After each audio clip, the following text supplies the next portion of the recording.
This is the X&C Podcast, your Xbox newscast, featuring Colteastwood and Mag, hosting industry interviews and gaming talk live on YouTube every Monday night at 5 p.m. on the West Coast, 8 p.m. on the East Coast. For all of you listening around the world, X&C Podcast is available on demand on Spotify, Google, and Apple Podcasts. Welcome to the show. Join the chat, hit the like button, and let's get into this week's topics with the Xbox newscast. Welcome, everybody, back to the X&C Podcast. This is episode 262, and we've got a great show today because there really isn't very much bad news. The news is actually kind of positive to get excited about. So I'm happy to be here with Mag. Mag and I are just going to be doing our thing, and he, middle-aged game guy, running up on inching closer toward 5,000 subs, right? Correct. Yes, it's going well. I mean, I was just complaining before the show started when we were in the green room. I'm like, I know there's like, you know, all the news that's been going on for the last month and even up until last week and now this week or whatever. But I'm like, it just seems like it's just retreading over and over the same story. So I'm kind of like in that, like, are they going to close? You know, they're not going to close.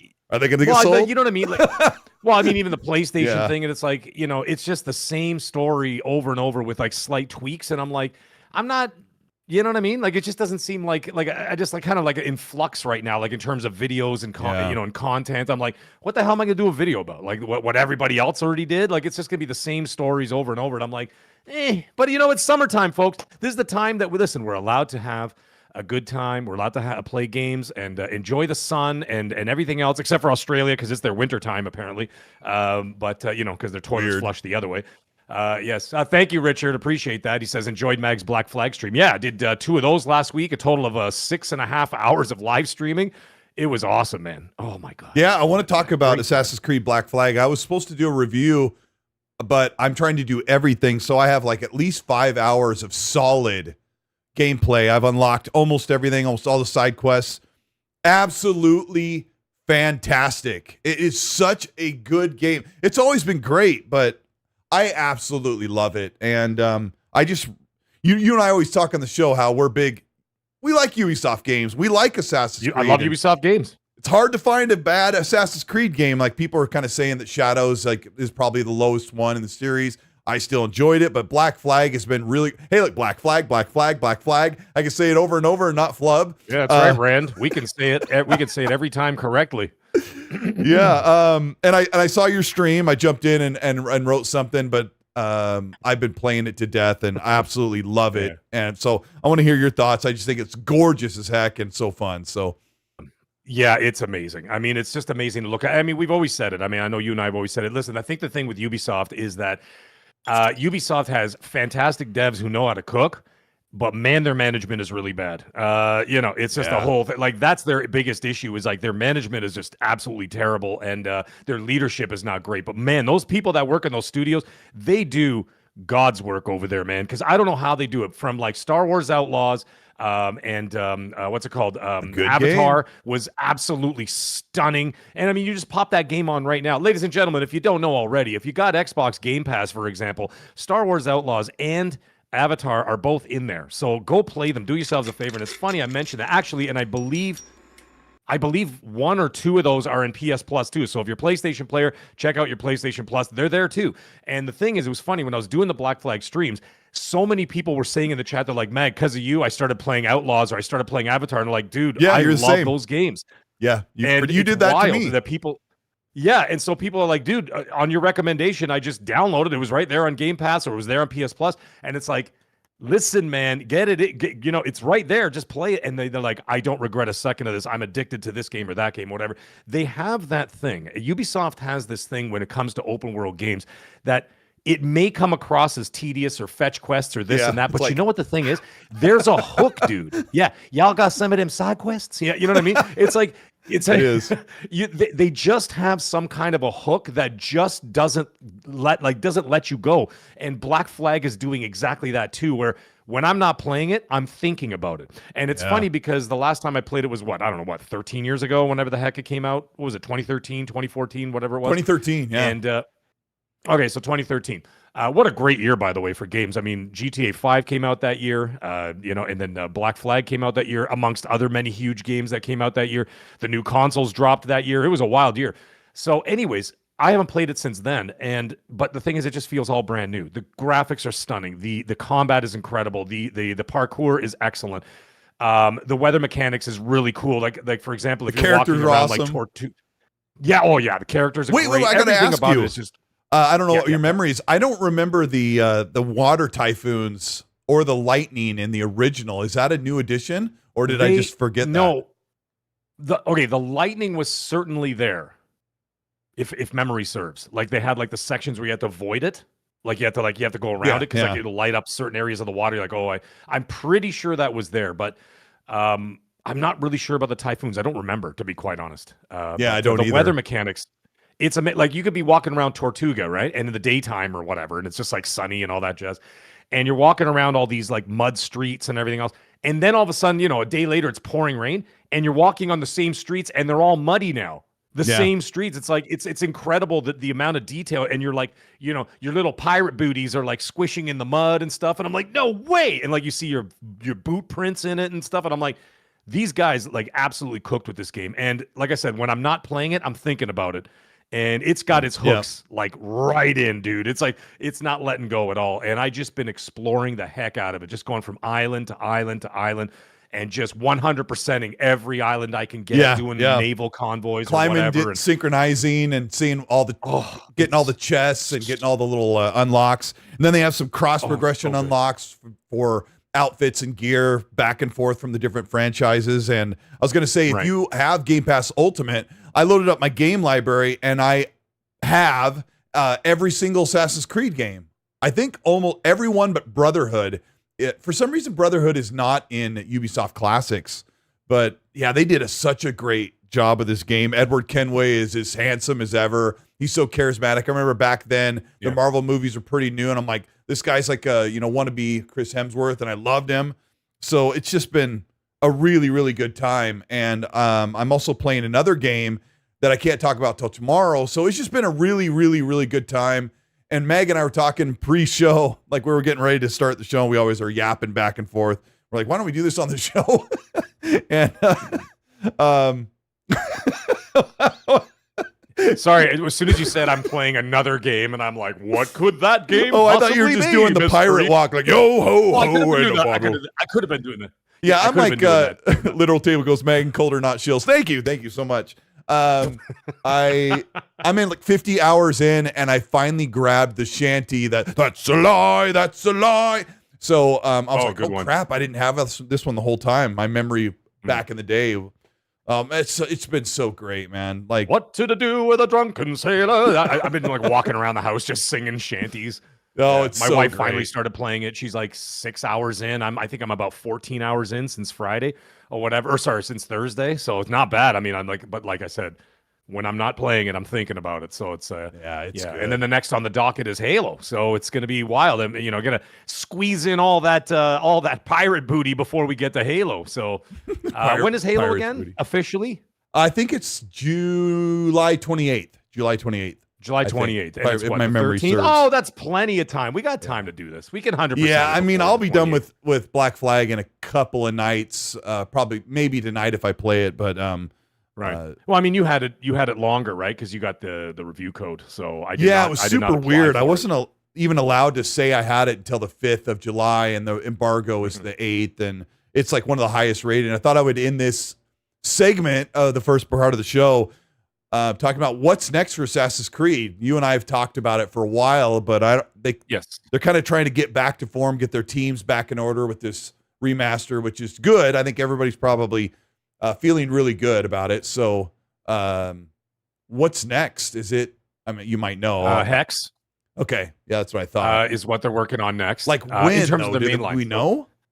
No. Could be another year and a half by the time it's ready to rock, but there's no confirmation yet. However, they are working on it at Ubisoft Toronto's doing work on it. They collaborate, right, with different studios and everything else. Like they're doing portions and whatever. But I don't know where like the actual flagship studio is that's working on the game. I just know that support is being done through Toronto. But that being the case, Hex is on the. I mean, it's not. It may not be called Hex, by the way. That's just their code name for it or whatever, right? Because it's going to be the one about the witches, like the Shadows witches coven Red. in. Yeah, like, so we don't know exactly what it's going to be called. But anyways, the point is they're working on that. But what my understanding is that they're fashioning this IP now very similar to what Capcom's doing. So the plan is to move forward is not only working on other IP. They're going to do like one remake and then a new entry in the series and then another remake and then a new entry in the series. You know what I'm saying? Give like 2 years. Between. Like, 2 or 3 years between or whatever. Yeah. Like the same way Capcom has been doing with Resident Evil. And Okay. why not? Heck yeah. Because people are thirsting for it. I mean, this game sold 2 million copies in the first 24 hours. That is a telltale sign that this is exactly that they're like, okay, well, let's go, boys. Let's do it up. What's next? I mean, the big one is also, besides Black Flag, one of the most popular ones, of course, is Assassin's Creed 2, the first one that we saw with Ezio that was in Italy. Yeah. And so, that would be something to explore. However, I don't have any info in any of that stuff. Ubisoft Toronto's been kind of quiet lately. So, but yeah, they're doing their thing. They're working. So speaking of the Assassin's Creed franchise, and Xbox kind of got a call to the Assassin's Creed franchise in the news the other day, where Crytek was supposed to make the Rise Son of Rome. The Rise franchise was supposed to be Xbox's Assassin's Creed. And don't break my heart. I know. I liked that game. It was a 60 out of 100, if I remember right. And I think everybody who played it goes, why is it so low in the score, right? I love that game. I got 2,000 out of 2,000 achievement points. Did you know that? Not only did I got 1,000 on Rise of Son of Rome, it was the first 1,000 out of 1,000 I got on the Xbox One because it was a launch title. Then I got the DLC, which was another 1,000 achievement points, and I got all that too. I got 2,000 out of 2,000 achievement points on that game. I adored that game. Same, yeah. I mean, 60 out of 100. I mean, I don't know, man. It did deserve a sequel. You know what the thing is, Magnum? You're not wrong. And same Judah in the chat. It did deserve a sequel. And the thing is, we wouldn't have got Tomb Raider 2, you know what I mean, if they didn't give it another chance. Because the first Tomb Raider did okay, like back in 96, but it was still rough around the edges. Tomb Raider 2 is what launched it into that next level pantheon of like great games. Uncharted 2, do I have to bring that one up too? Uncharted 1 was like, it was good, but it wasn't like blow your socks off. I mean, because at that time, remember that Lara Croft was still, the queen of the crop, so to speak, or whatever. And then they gave him another chance with Uncharted 2, and Uncharted 2 put him in another stratosphere because that still remains as one of the best action-adventure games ever made. And if they didn't get that second chance, we never would have got that series. We never would have got those fantastic games moving on from there. And the fact that Rise did not get the funding for that second game really bothers me. Oh my gosh. Bothers me. Yeah, and I just looked it up because my memory is that Crytek, who made, right? It was Crytek who made Rise Son of Rome. Crytek, yeah. They didn't do anything until 2019, if my memory serves. They did the Crisis 1 remaster, which is a really lazy remaster on the Xbox One X and PS4 Pro, like that was like that into the era of that generation.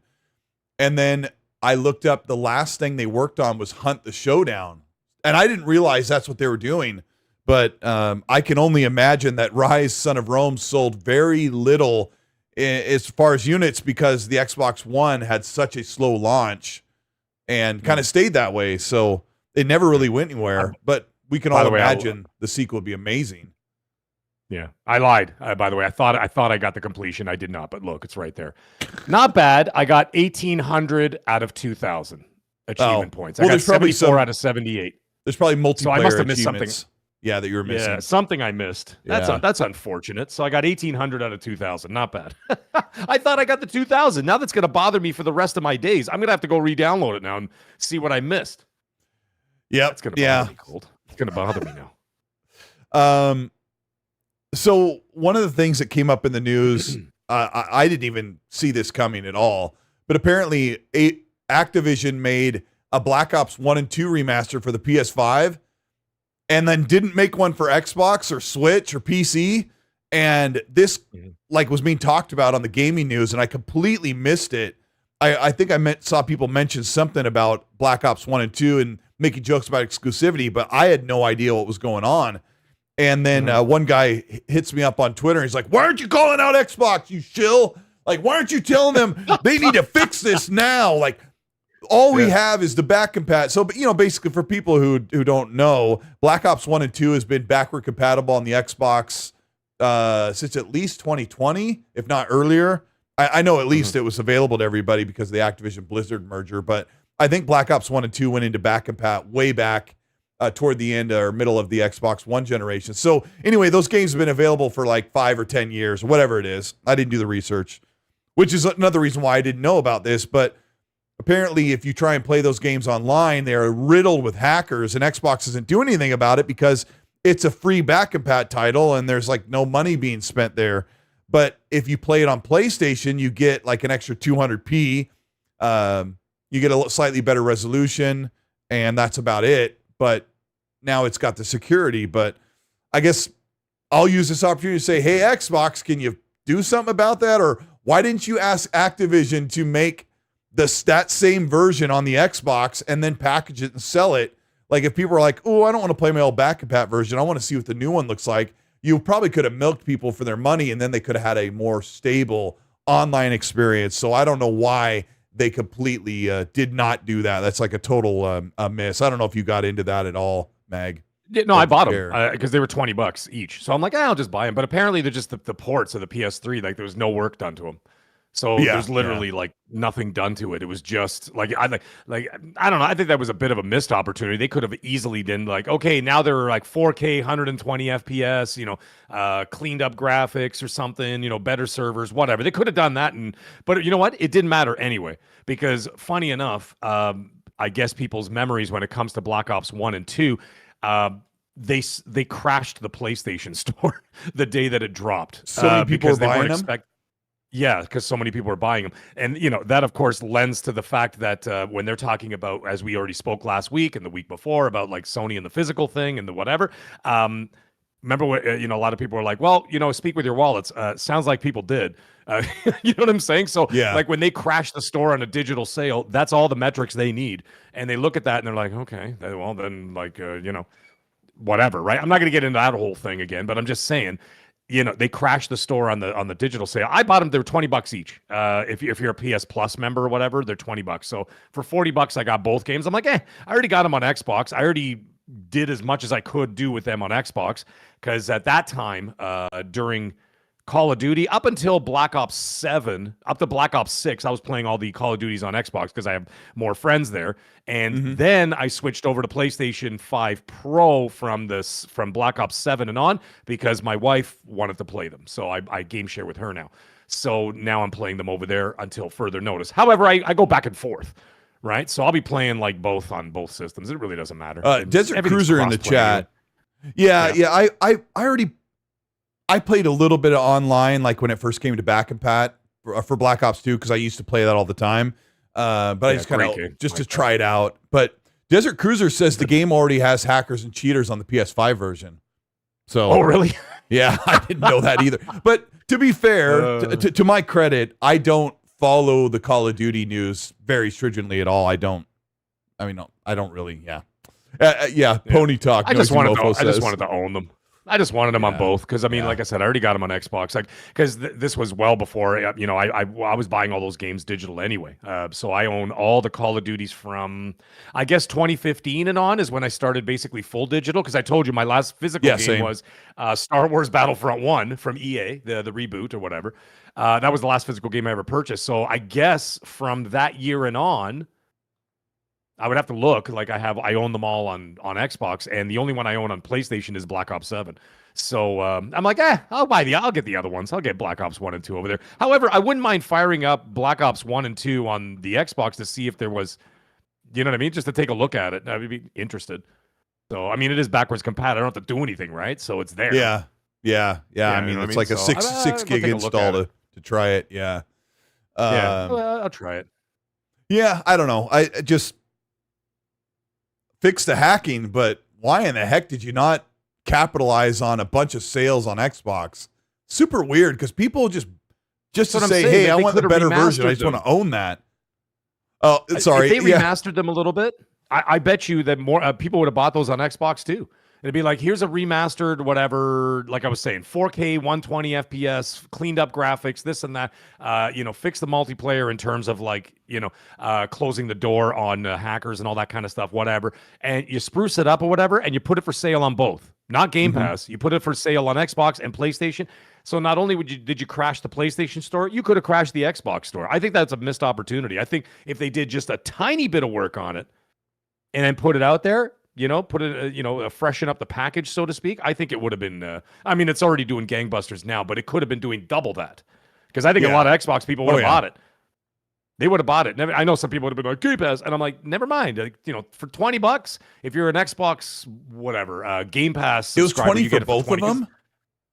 No. It was 20. 20 piece. Okay, it's 40. Let me clarify here. It was $40 each for each game. Okay. However, if you're a PS Plus member, they're only $20 each. It was 50% off. Okay. So that's what it was. So they were $20 a piece. So I'm like, they could have done the same on Xbox. People would have bought that. I think they would have, or maybe just do like the PlayStation $10 upgrade because it's already back compat. Say, okay, listen, you want the remaster, then it's an extra $10. So $20 you get both games. I bet you a truckload of people on Xbox would have paid for that upgrade. What's with our chat tonight? It's business.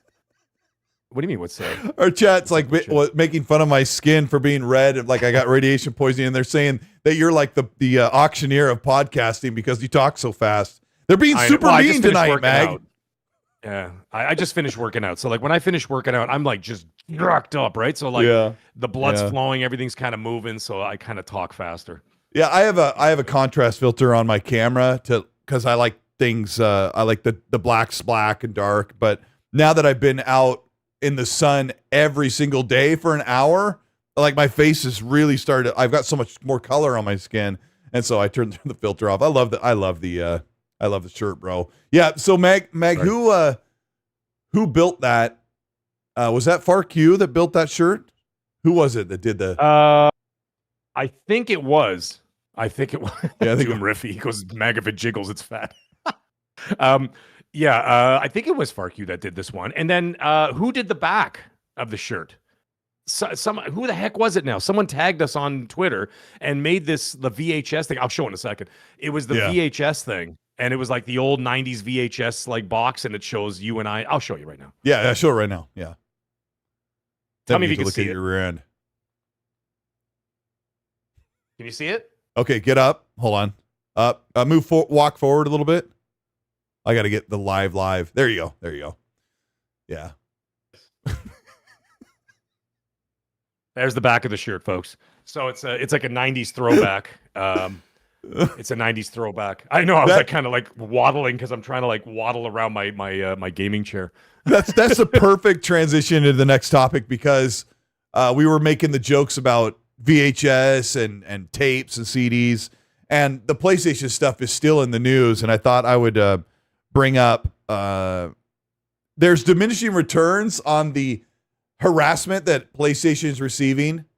People are pointing out that it started out with like 15,000 comments and it dropped to 12,000. And now it's down to every time they post, it's like 2,000 to 4,000 comments. They're getting community noted on every post. They're still going, but yeah, they're still funny though. I still read them because it is funny. However, they are diminishing. And then that's exactly what they're banking on. And then the proof of the pudding once again was, what was it, Friday? Whatever night it was that they did the stealth drop or whatever of Black Ops 1 and 2 and it crashed the store. They're just like, whatever. That's why they're going to do what they're going to do. And then like everybody else, by the way, you notice everybody else is awfully quiet though. I don't hear EA coming out. I don't hear Xbox coming out. I don't hear Nintendo coming out. I don't hear like Rockstar, especially Rockstar because they're only doing digital on the GTA 6. Did you hear anybody else coming out going, yeah? Not one person said a word because they're like, whew. That's what they're doing. They're all going, well, at least they're taking the bullets of something we were all going to do anyway. I'm not I mean, it's out of their hands. From their point of view. Yeah, and if PlayStation decides not to press discs, EA's, Ubisoft, Capcom, all of those people, they won't get a physical version on the PlayStation, which is one of the biggest console platforms, right? Number 2 to Nintendo. They had no intention. They had no intention of doing this anyway. In the next couple of years, they were all going to move in this direction. They were already doing it. They've been working on this for years and years and years. They're trying to gently nudge everybody over there. That's why at the beginning of this gen, they had both Xbox and PlayStation had a digital only console for $100 cheaper. They're all trying to go. They're all trying to nudge you right over to that side gently without upsetting anybody. And why do you think no one's come out and condemned it except for Domino's Pizza? Domino's Pizza condemned it. Everybody else is awfully quiet. I wonder why. What a surprise. Is it possibly because they're all doing the same thing? Yeah, I looked it up. Domino's is like a tenth of the size of PlayStation as just a division, PlayStation alone. And so Domino's ratioed them right into their own butthole. They were really like, and everyone was having a good time with it. But I could tell you, you know as well as anyone else, PlayStation will not back off. And I think Jason Schreier was the one that looked into, they don't care. They're going to do what they're going to do. The reality is there are 10 to 20 million people who want to have their own library physical based, and they don't want to go to PC. They don't want a digital console world. So I just think that PlayStation needs to come out very soon and say we are moving into the digital future. This is what we're going to do, but there are some things we're going to do to make this easier for people. They need to come up with some type of disc to digital system. They need to have an actual refund system, Mag. The PlayStation has been going on for 30 years, and they offer almost nothing when it comes to a refund system. And I'm surprised that the FTC or the regulatory market allows them to have a zero refund policy when the rest of their peers have something. I don't know. I don't know how they're getting away with it. Listen, if you're heading towards an inevitability, which it will be across the board at some point, is that there has to be a change in regulation, and change in regulation. The number one things are licensing is an issue that has to be rectified immediately. Maybe not immediately, but when it becomes an all digital world in the gaming space, then like I said, licensing that has to be addressed. Number one. Another thing that has to be addressed is, of course, digital ownership. That has to be another thing. Did you see that guy who sued PlayStation in Brazil? Did you see and that a guy whole that thing? sued Xbox? Yeah. Oh, was it Xbox or Brazil? Well, I know Xbox or PlayStation. I know about one in Xbox, and he got like $400 in damages or something. Okay, that was the guy. So it was the Brazilian guy. So the thing is, and someone else brought it up earlier, and I was listening to another show, and then you're saying, if just say you're like being not a nice guy or something, I don't know, and you get banned from online. Why would you be banned from all your purchases? And they shut you down, right? That's it. You're done. And it's like you bought all that stuff. So regardless if you're a jerk or not, shouldn't you still own that stuff? Because I know a lot of jerks who own a lot of stuff. It doesn't mean I can go to their house and be like, that's it. Take his cars, take his house. He's a jerk, whatever. He said whatever, racist things, take his house, take his cars. You can't do that. Or whatever, you know what I'm saying? Or he said abusive things online. You don't own your games. Like PlayStation and Xbox have proved you don't own your games because they can take them away from you if you break terms of service. If you hack your console to play free games, or if you call somebody the Q word or the ampersand word or whatever. Qbert? Never say the Qbert. Never call someone Qbert. You can go to jail for that. I was actually going to come up with a letter that doesn't have a foul name, and then I ended up coming up with one anyway. And I'm one of them. I'm a great queen. You break terms of service, your games are gone. I remember back in the day, I knew somebody who had hacked their 360 and he had all these free games, and then he got banned and he couldn't play online anymore. But he didn't back then. It wasn't digital purchase that could be taken away. Right. So. I don't know. Yeah, it'd be interesting. There has to be a change in policy across the board when it comes to ownership, licensing. Yeah. Those are all important things. Refunds is another big one. And the thing is, when you look at Steam, for example, which has been around for a decade and a half, 2 decades, whatever the heck it's been now, and with that being the case, they've been all digital for decades or whatever, decade and 20 a half. 20 years, yeah. Okay, so has it been 20 years? Okay, so there you go. Like, let's say 2 decades. So they've been Probably all long. digital for 2 decades, and not many people seem to complain about their policies. So maybe perhaps fashion your policies after that. Now, when it comes to PlayStation specifically, I'm just that is bull crap, by the way. that only consoles What? have to hold on to digital or hold on to physical games. Like, I think that's bullcrap. You know, like John Linneman, I love John Linneman. He's awesome. But he's like, this is an atrocity. How could they do this to consoles? And then PC 20 years ago just stopped saying, hey, we're not selling DVDs that you have to install into your system. And everyone went all digital. And I don't know why console is held to this standard where console has to have physical games. Like, that's what, you know, it started with cartridges. Like, PC started with floppy disks, started with cassette tapes. What's the difference? You know, yeah, I'm not absolutely. buying the new Pearl Jam. I got it right here on Spotify. Like, it's just like it's right there. Anyway, did you see the quote, Meg? And all that, but did you see the quote where it was like NBC News said, everybody has physical media in the world, music, movies, videos, games. They do have options. Everybody has physical media except for PlayStation in 2028. Well, they could say PC as well, because I think it's bullcrap. I would be fine with digital on PC, and I'm fine with console. But for the people who people who want discs, they should have the option. That's what I'm saying. Like they should have the option. Like that's the thing at the end of the day. Now, the thing when you look at all that too, it also has to look at like how much it's going to cost them in the long run when they're like, okay, well, now it's diminishing across the board. We're not having manufacturers as prevalent as it was before in terms of actual hardware, like disc hardware, because it wasn't just, for example, you didn't just go to like an Xbox disc factory. Like they were pressing Guns N' Roses albums, they were pressing Jay-Z albums and video games and DVDs and whatever. They were pressing all these things.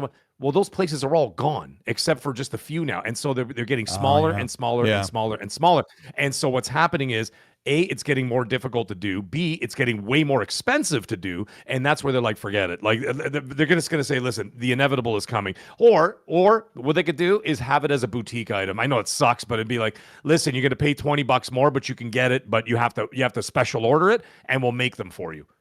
That would be an option. But then now you have to make an external hard drive, because I can almost get, at that point, if Helix even has a hard drive, which I'm starting to think it won't. It's got to be an external SSD, which doesn't work. Yeah. Okay, well, there you go. And then same thing with PlayStation. They're going to have an external hard drive. Nintendo already wanted to move with their little, what are those little digital, the little digital cartridges that they were doing now on the Switch too, because they're trying to move people off of physical. Same thing. It's like, you know what I mean? They're charging more for the cartridge. It's $10 more to be physical. Well, yeah, because Nintendo. It's costing them more. Because it's like I said, not everybody's doing it anymore, so that's why. But again, the problem with the way PlayStation did it is they just came out and they're going, by the way, January 2028, you all go to hell or whatever, right? And then they walk away. The problem is you don't have to go to the levels of Xbox with the ridiculousness of like, every 3 days there's someone there doing an interview. You could just be a little clearer on your message, though. You can't just you can. They could do whatever they want. It's a business. I mean, I'm not going to tell them how to run their business. Your choice is to either buy their stuff or don't. But at the end of the day, their messaging was just like, listen, January 2028, we're done with physical, whatever. But there was no clarity beyond that. And that's where there's a problem. And say, we're going to offer like Xbox is being rumored to do this week. Apparently they might announce it, right? About this disc to digital thing. Like, at least say something more than just, we're not doing it. And then walk away and then leaving it up to speculation. And then everybody's going nuts. Domino's Pizza, KFC, everybody's freaking out, right? And it's just like, if they just came out and say, we're going to offer this, we're doing this, we have an option for this. Like, you know what I mean? Lay out your plan and say, starting January 2028. But they didn't. All they just said, it's like, sayonara discs, and then walked away, and then just advertised a fight stick 6 days later. That's ridiculous. The most, you know what I mean? That's ridiculous. Yeah, the most viewed thing ever. Like, it's silly. It's silly. Like, they should, like you don't have to go to the levels of Xbox where, like, they're telling us what color socks they're wearing every week. It's like, guys, we heard you. We're all wearing green socks from now on during work hours because we saw the poll on Twitter. Like, you don't have to go that far. Just go far enough to say, this is exactly what we're doing. So people can either conform or walk away, because that's what consumers do. Consumers either conform or walk away, not leave it in the wind. And that's what's stupid. I think PlayStation's getting kicked pretty hard because they need to do something, like they need to implement a proper refund system, because they will have a full monopoly. You will only be able to buy PS5 games or PS6 games in their store, because you can buy physical games anywhere. So they've given themselves a 30% boost, and they've narrowed down their customers to only purchase from them, which is partially what Xbox is going to do with Helix in their own way. I want to talk about their digital thing in a moment, but we got Boner Jams who stops by with a $10 super. Hey. They just celebrated their 400th episode. 400th episode. How? Wow. I feel like they started their show the same time as we do. They do a weekly show called Under the Bus, and my brother's on there. And before I read his super mag, I got to tell you. Mm-hmm. Yeah. Remember, I we told were you supposed that, to be on that show like 2 years ago. It's 2 I years know. later. We still Yeah, have a show. just let us be on your show. They did this thing, Mag, where they grab people, like funny videos of people getting hurt, and then they sit there and rewind it over and over. I was laughing and crying so hard. There was some guy with a bicycle and a big long piece of lumber, like a big joust stick, and he was trying to go across a roadway, and the guy in a motorcycle got clotheslined in the face, but like joust clotheslined, and he crashed into a car. It was he was all right. Anyway, I was laughing so hard. I was having such a good time watching their show. They're awesome. He says, saw Colt and Mag at the Turbo Graphics 300 Bill's Lovely Ladies convention on Saturday. The Brandy Love Bonanza Bros mashup was absolutely devious. Happy Monday, boys. Happy Monday to you, brother. Yeah, great. I just got the most ridiculous message, by the way. So go ahead. Go ahead. Plug them away. Yeah. UTB is how you'll find them, Under the Bus podcast, and they're on Wednesday nights live at like 5 o'clock, I think, Pacific. What message did you get? So by the way, if anybody knows, I know I was going to say at the end of the show. I'll say at the end of the show again, but no Magcast tomorrow night. I postponed it to Wednesday because, as we know, summertime is wild and unpredictable. Tomorrow night, I got the Jack White concert, right? So I got Jack White tomorrow night, and I'm going to see that crazy French band, Engine de Poitrain, that I'm sure some people have seen on Instagram, whatever, the crazy guys who dress up like aliens. And anyways, so I'm going to go see this concert. Well, they have this thing where I just found out they have the Yonder Pack, it's called, or Yonder Pat, whatever bag. So when you go in the concert, you have to put your cell phone inside this bag, and they lock it. Yeah. So that you can't film or whatever the show. You got to walk around with this thing. So I'm asking, while we're doing the show, I'm like, how big is this bag? Like, I don't even walking around with like a briefcase or whatever with my phone in it. It's going to piss me off. I'm going to have my beer in my hand and whatever, and I don't want to be sitting there. And so my cousin's already getting mad. The doctor, by the way, some of y'all know who he is in the chat, and he's already complaining. He says, "Well, I don't want to do this because I was going to wear swimming trunks and a t-shirt." And I'm like, and that's what you're talking. And I got that message and I looked down, and now he's fighting with my brother in the group chat. And I'm going, who the hell wears swimming trunks to a rock concert? Hey, you never know what could happen. You never know. It's not in a pool. We're going to be in the grass at the Budweiser stage. Who wants to be at a concert for 2 or 3 hours with that netting on your satchel, bro? No, thank you. And the seam? Swimming trunks to a concert. I hope he's watching the show. We'll call him out. Yeah. And now he's complaining because he has to hold it in his hand. Like, I wear cargo pants, like cargo shorts, and I could easily put them in the pocket of the cargo short because it's not that big. It's only marginally larger than your cell phone, right? So I can put it in the side pocket. No problem. But now he's complaining because he wants to wear swimming trunks. He goes, well, I was going to wear swimming trunks. I'm like, who does that? Right in the middle of XNC, I have to get this message. Anyways, carry on. Swimming trunks, man. But good luck peeling those things off when you get home. We got a 5 from Maharj23 says, I keep forgetting to watch live. It's been months. My gosh, Meg looks like he's aged 20 years. Hope he's okay. What? The slander continues. I look fantastic because now I'm tanned. I'm my body's tight. I'm tanned. What do you mean I got older? My goodness, my Guinness. He also leaves a 20. Thank you so much. He goes, do you think trying to buy, do you guys think someone's, he doesn't say who, do you think trying to buy Supermassive, they roll out games every year. Also, I think Game Pass should be, I may be saying, should Xbox buy Supermassive? No, Xbox don't buy anybody. Xbox should not be buying anything ever again. I'll talk about buying later on in the show, but they're not going to buy studios. Absolutely not. No. He says they roll out games every year. Also, I think Game Pass should be $17.99 a month with AAA games after 60 days. 2 months, huh? Xbox should add a disk drive, announce it ASAP. Okay, he just covered a whole bunch of stuff. Yeah, he says I meant Xbox should buy Supermassive. No, I don't want Xbox to buy a single studio, and I don't think Asha Sharma is going to buy any studios. The other thing he says about Game Pass is I put out a tweet the other day. Tweets mean nothing, but I kind of want, we talked about it last week, I want Game Pass to be more trimmed down. Take out all of the little games. I know it's going to make people mad, but have it down to be just the best and the brightest that are on there. Big games, Xbox's first-party games, and lower the price. Take out Ubisoft Classics, take out Fortnite Crew. Just get rid of Ultimate. Just say it's going to be this simple thing like it was when it was growing. The bloat. Yeah. Take out the bloat and then shave it down in price. And before you get mad at me, and I understand. And day and date. Yeah, I'm kind of on this thing with you, Meg, that day and date needs to be delayed, whether it be 6 months or a year. And I said it last week, right? You guys were used to waiting because for 5 or 6 years, Xbox Game Pass didn't have any first-party titles other than Crackdown, Sea of Thieves, and State of Decay 2. Like, we waited and waited and waited. And you waited this long for Fable. Like, would you wait to play it for free if it came out April of 2028? Or would you just, pay for Game Pass and buy the game? I don't know.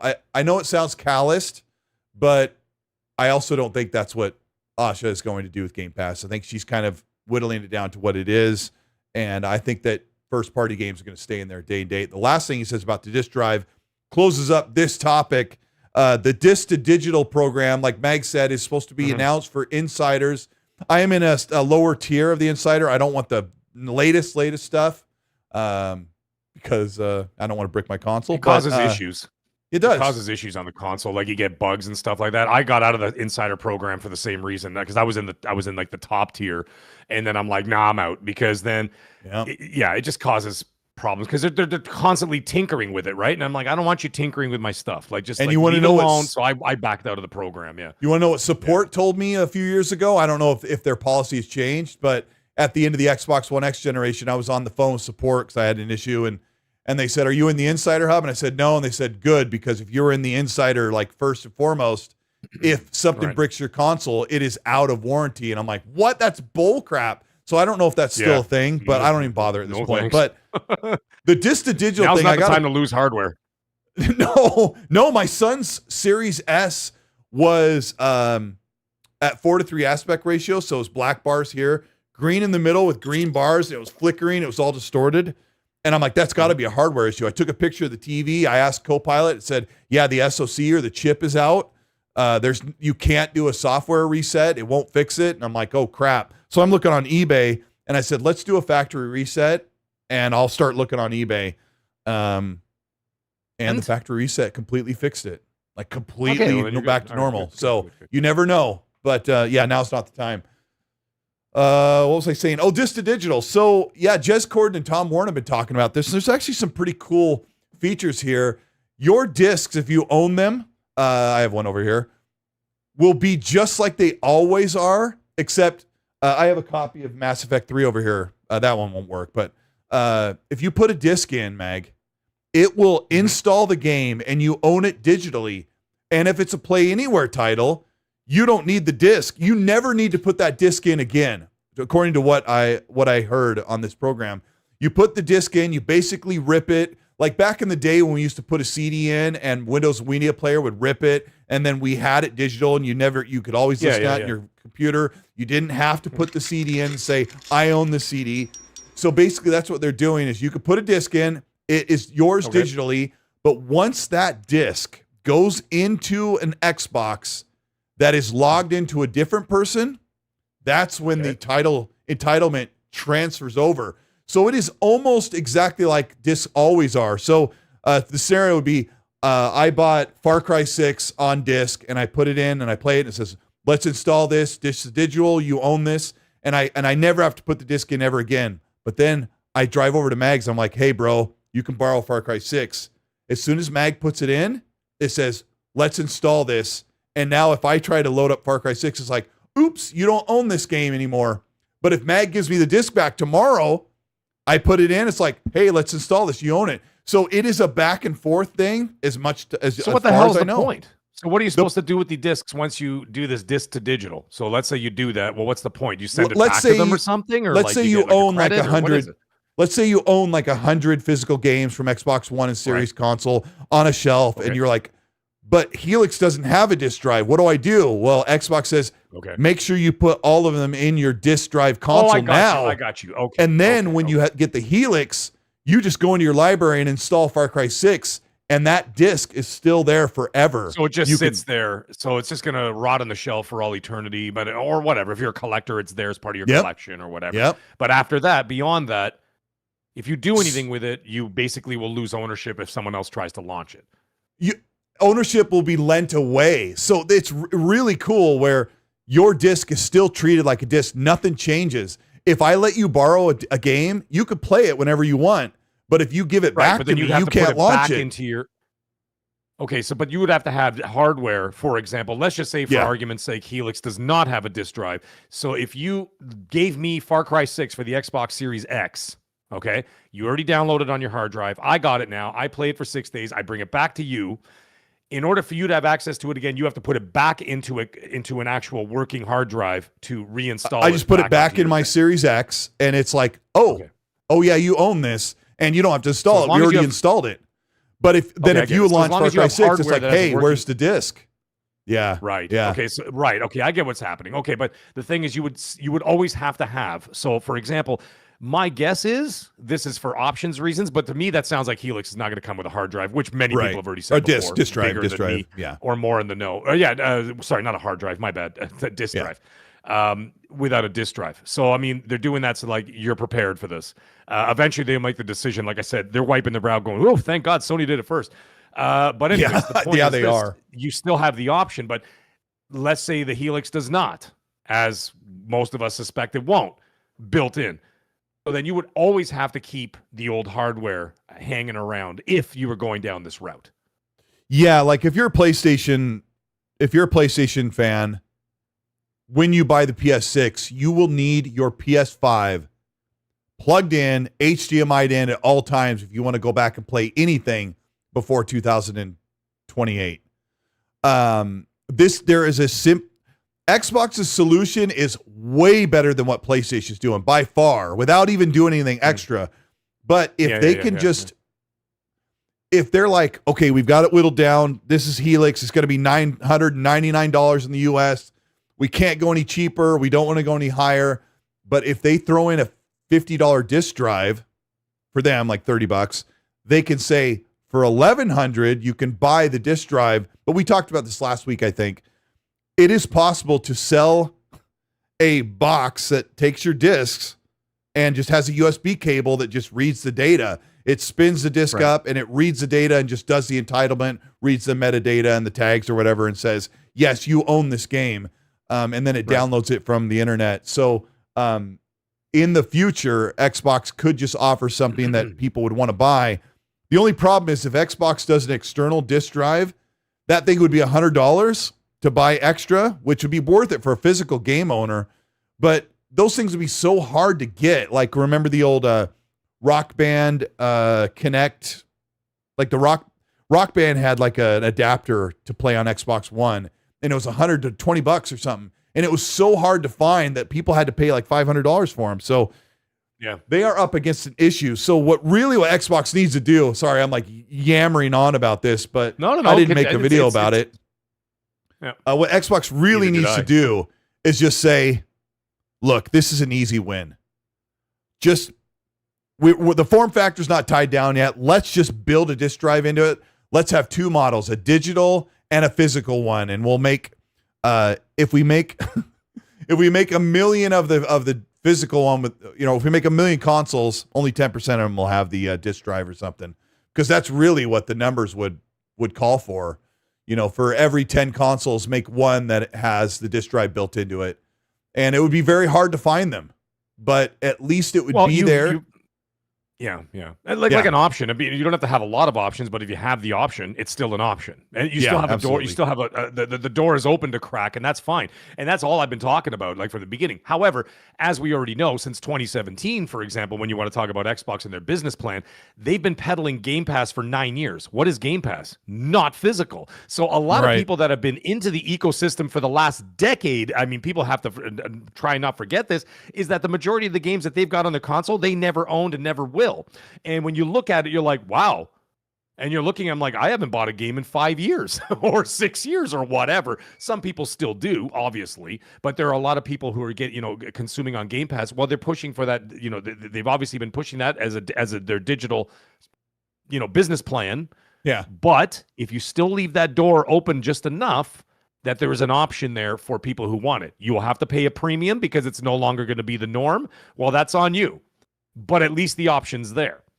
Because again, like we said earlier in the show, when it comes to the manufacturing, the pressing, the distribution, all that kind of stuff, those places don't exist anymore. A lot of them are shut down because they went out of business because a lot of those other businesses, music, movie, streaming, whatever, blah, blah, blah, blah, television, they've all taken over, and all in the physical, the physical. Now, you could still get it because I still see people online or whatever like, oh, I just got my my 4K Ultra HD whatever copy of Godzilla -1 or whatever, right?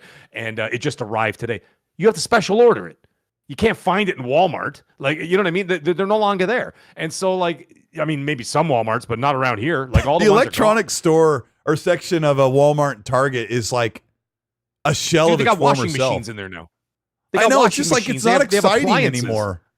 There's no boxes anymore. I was just like, where did all the cool stuff? I used to like to walk up and down, and you find like a DVD for like $3 of like a Vincent Price movie from 1964. I would buy that. But hey, like, those days are. DeMillo7 in the chat is like, Mag is trying to justify what Sony's doing. Like, I don't know if you need to be listening because he's 1000% not justifying at all. He is just as frustrated with PlayStation as he is with Xbox. Like, you just heard him. He said that Xbox is going to do the same thing. I would ask you this, DeMillo, and I want to ask you as well, Mag, because I know what your answer would be. If you had money to invest, would you be building or trying to maintain a disc manufacturing facility for CDs or video games or Blu-rays? No, not a chance. I absolutely would not. And I'm not trying to justify what PlayStation or Xbox is moving toward.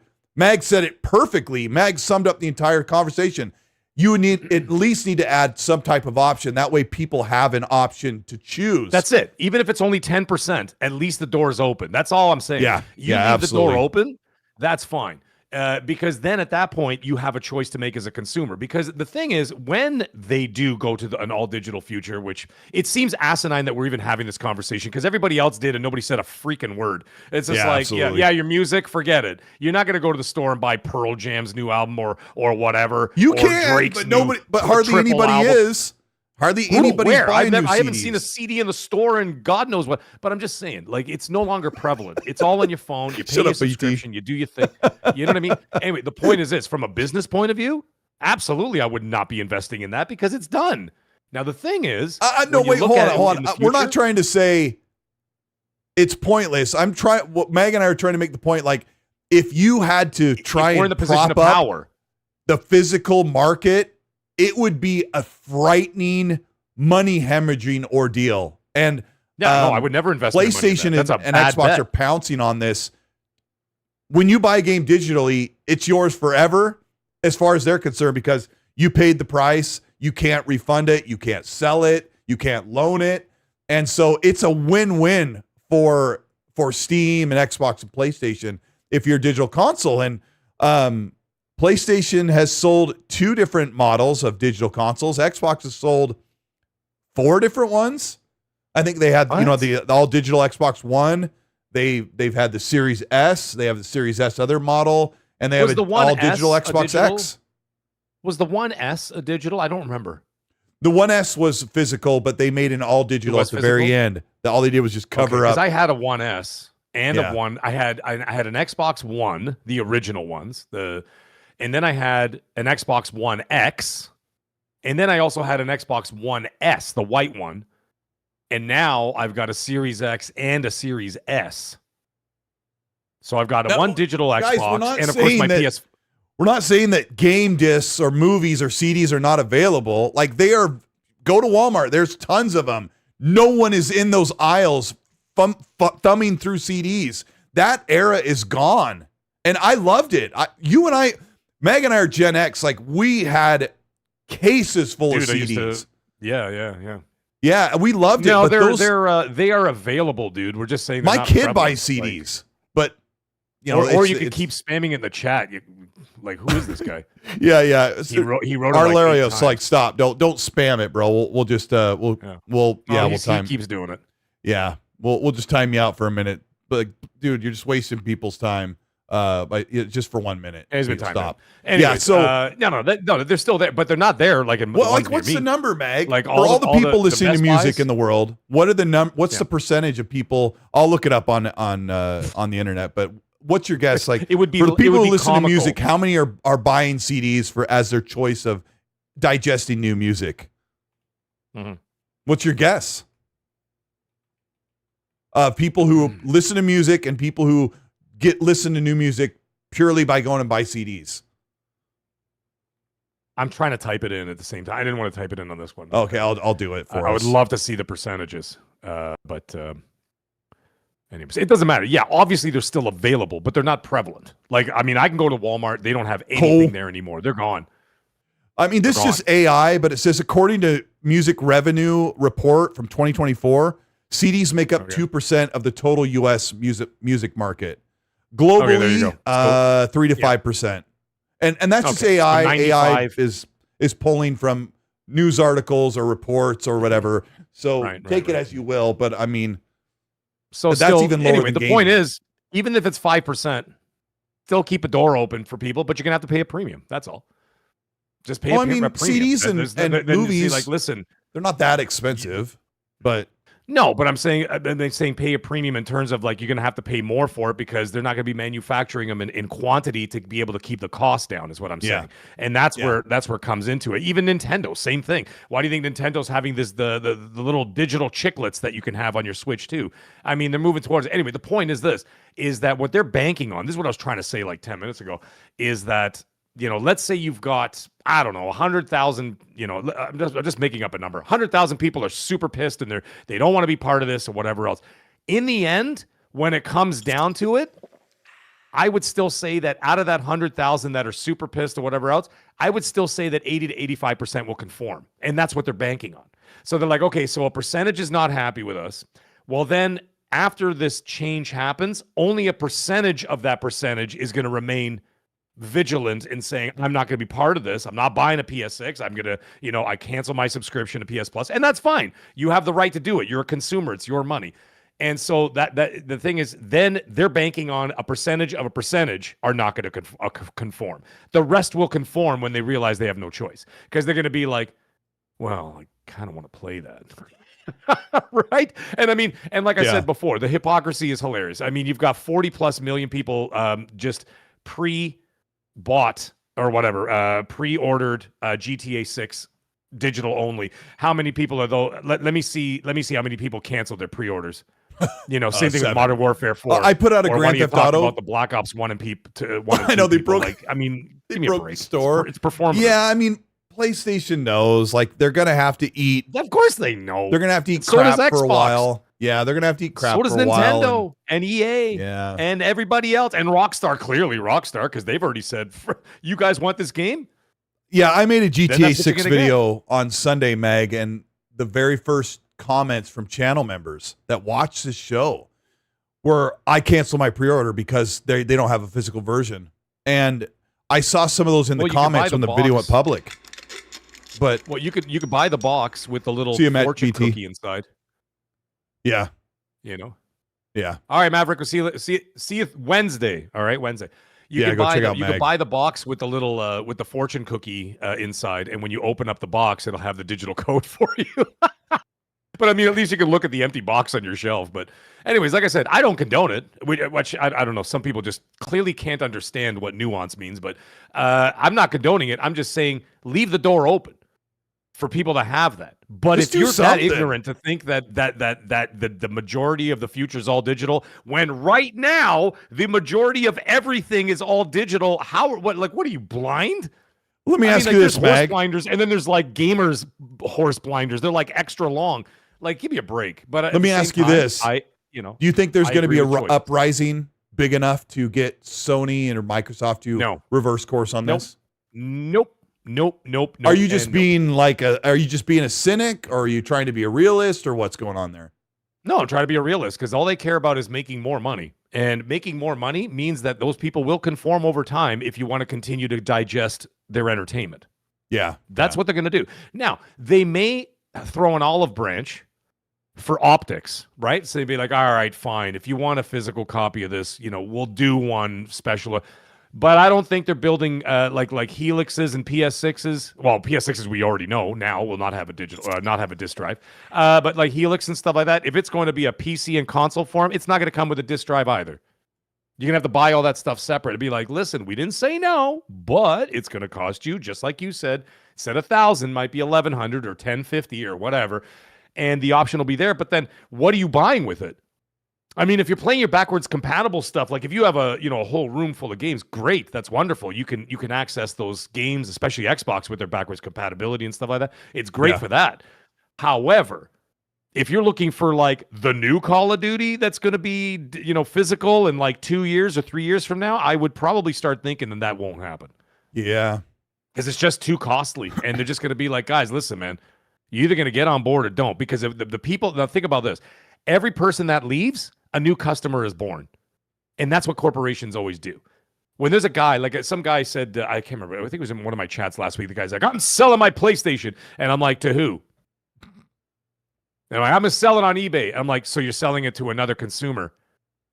You realize that, right? So like now you left the PlayStation store and you're selling your box, which is that fine. guy You might can do buy whatever more you want, games like than you do. Yeah. Well, now you're going to sell it to a guy who's going right back into the PlayStation store. So every person gone, another person replaces them. Every person that says, I'm getting rid of Xbox forever, and they get rid of their Xbox, well, another guy just bought your Xbox, and now watch him become a big, just like you said, he might be a bigger fan of Xbox than you ever did. Maybe he'll spend more money than you ever did.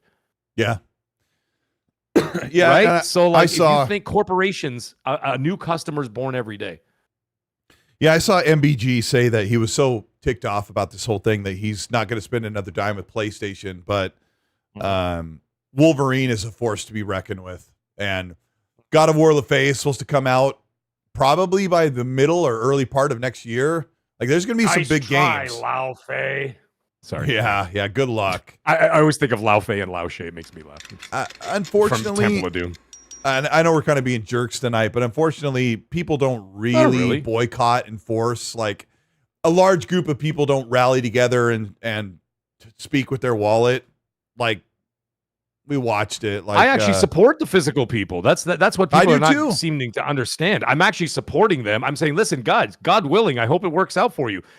But we're not talking about us as customers or whatever. You and I are having a conversation as if we're in the positions of power. We're talking about from their point of view, not us, not Mag, not Colt, not whoever, Jay Slayer or Ant-Man or anybody in the chat. It's about what they're thinking. But, it's easy because we're talking right now. It's instant. You can blame me. I see some people, when they spam the pony signal in the chat or whatever, I'm like, okay, yeah, that's the go-to, right? Oh, okay. I'm saying something you don't like. You're a pony. Yeah. You like the Blue Jays? You're pony. You know what I mean? It's like, it's silly. So the thing is, I'm actually supportive of the physical stuff. I'm like, yeah, I hope it works out for you. But there's a difference between hope and reality, especially when it comes to corporations that don't give a crap about you. And they don't. I don't know. I guess I'm sort of in. That's the way I'm saying. And this is true. Yeah, I know. Thank you, Meg. And this is one of my major flaws because when it comes to physical games, I'm sort of where I was with exclusives leaving Xbox. Never in a million years would I thought that they would fire, well, I'll just say it, that they would get rid of Sarah and Phil and bring back exclusivity. Never in a million years would I thought that. The only thing I thought would be possible is that they would tell Phil and Sarah to leave, and then Amy Hood would run Xbox.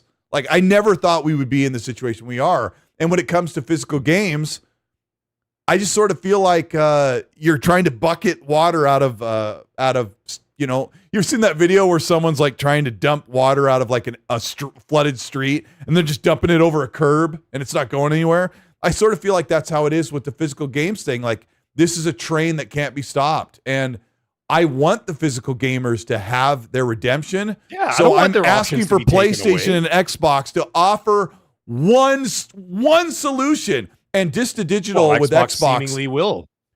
Disc to Digital with Xbox is a pretty good solution. It at least means if you own a shelf full of games, you will have an option to continue to play those. Right now, PlayStation's only option is keep your PS5 plugged in for perpetuity, and I think it's absolutely ridiculous. NOK, thank you so much for the Analog AI. Thank you so much for the NOK 20. Says giving and taking something to gamers always works. Absolutely. If you're going to take something away, at least, like Meg said, extend it olive branch. Say, we're taking away physical games, but we're going to make this easier for you. And PlayStation has done nothing. You get nothing. You lose. Good day, sir. Good day, sir. All right. Yeah. Let's like just an olive branch for 10%. Like an olive branch. You don't have to make it your business. You don't have to lose money on it. Just do something. I think the disc to digital thing is a fine solution. And listen, you got it there.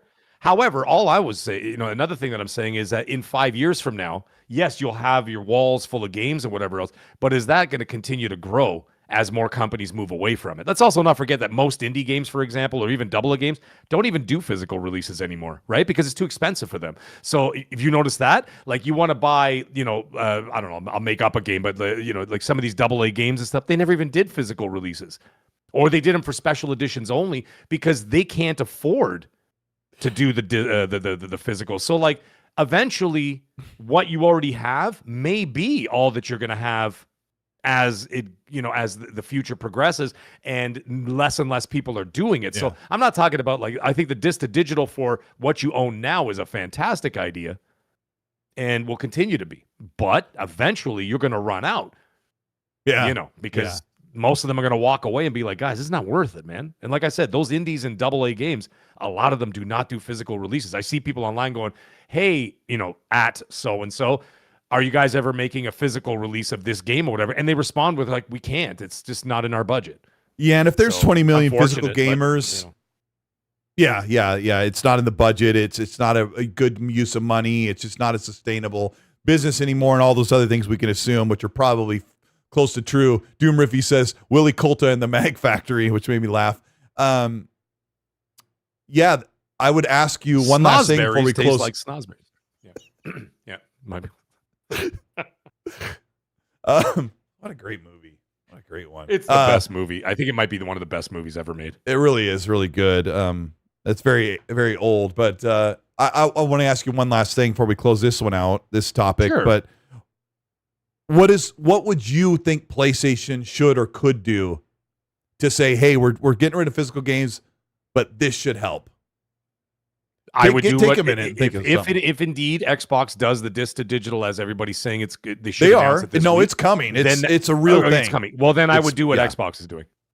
I would do exactly what Xbox is doing, and because they are on the console side of things, the market leader, then what they should also do is fashion their digital purchases and refund policies like Steam. And they need to overhaul all of them need to overhaul the licensing. That's an issue. Those are you can't just say no physical ever again with no no rectification of all these different things. You have to they have to be addressed and rectified, because if you're going to push everybody to there and they got no choice, let's say in the future, well then there has to be some amendments to policy, absolutely, without question, so that there's more rights for the consumer. That's all. Because you're still giving them money. You're giving them money for a product, and I think that they should do an amalgamation of the two different businesses. I would do the disc to digital like Xbox. I think that's a great idea, right? So you do that, and then also fashion your business model after Steam in terms of refund and everything else, so the customer has a choice. Not that you buy a game because you can only buy it on the digital store and then you're completely stuck with it forever, like no matter what. That is ridiculous. That has to be changed immediately. And the thing is, I think that before Sony announced this, they should have had, I'm sure maybe they have a plan in place, but they didn't say anything, and that's what's even more ridiculous. You know what I mean? Yeah, they're just going to wait till it's crystal over. Clear. Yeah. You know, I don't know. Whatever, man. It's a mess anyway. Whatever. They're gonna keep doing. I don't know. I just gotta put my hands up like this. I want everybody to have their options, but we'll see how it goes. Yeah. The Disc to Digital program will start rolling out to insiders. It's supposed to be announced like tomorrow or something. So it's That's real. Cool. Yeah. It's basically. I like that. I really like that. All it is like it hasn't had its official announcement. It's, Tom Warren and Jez Corden have seen it. They understand how it works. It's a reality. Okay, well, I'm surprised they're doing it. It's good. That's a smart move. I like it. I like that's a business plan I can get behind. I like that idea. So I want to shift gears and talk about sure. Most of the stuff that is supposed to be fairly positive tonight, at least when I was writing down the topics. But Obsidian Entertainment is totally good. They're not closing. They've lost a bunch of employees, but they're still pushing on. The report from Jason Schreier is like they canceled Avowed 2 to make Fallout. And then he turns around and goes, actually, I was wrong. They actually are making Avowed 2, which is crazy. I don't know how. It didn't sell very well. I loved it, but that's not what I want to talk about. One of the lead directors of Obsidian, I've seen him in interviews. I'm not going to mention his name. He lashed out about the lashing out and said a lot of fans are running their mouth about Obsidian and what they think about them as far as them working on a Fallout game or working on Avowed, or a lot of people say, why would you have Obsidian work on it? They've got employees that have a political agenda and go woke, go broke and all this stuff. And so this lead director is like, what? Look at these people running their mouths. They have no idea what's going on. The people who work at Obsidian Entertainment have the same DNA they've always had. Meaning he feels like we've always been the same Obsidian we've always been. I don't really think that's true, but the last thing you want to do as a developer is lash out against the consumers who are supposed to be liking or maybe eventually buying your games. I think this is one of those situations where if you're a developer or a lead or anything at a studio and you see this what do you call it? Like this travesty going on where people are talking smack, shut up, sit down, put your head down and do your work, because the only thing you can do is make your product look worse. And Avowed's problem wasn't so much the style of game they ended up with, but their art director who ran his mouth and had a political agenda and went toe-to-toe with Elon Musk and made a public mess. And then people were like, I don't want to buy their game. I don't care how good it is. And this hot off the heels of me saying that people don't really boycott. But when it comes to things like, I'm not going to support your nonsense, I don't know. I don't know if you heard about this, Mag, but I don't want developers defending their personal things going on with their studios. They just need to sit down and make great games. That's what they're good at. I don't want to see a celebrity stand up and give me their political speech. That's not why I watch them. I watch them because, we don't sit here and bang on about our political leanings because, first of all, I know nothing when it comes to politics, but you're here to talk about games. I don't know. I was that frustrated me a little bit. I saw an interview with Mick Jagger yesterday. God bless the man. He's still performing. Still got a new album coming, by the way. Rolling Stones have a new album coming out. I can't believe it. It defies all logic that they're still not only alive, but they're still making music. Anyways, Mick Jagger was doing an interview yesterday, and actually he was talking about, because the interviewer brought up Bruce Springsteen, and he's like, what do you think about every concert Bruce Springsteen does? He does all this anti-Trump stuff and whatever during his shows and stuff. Okay. And Mick Jagger's like, people are there for our music.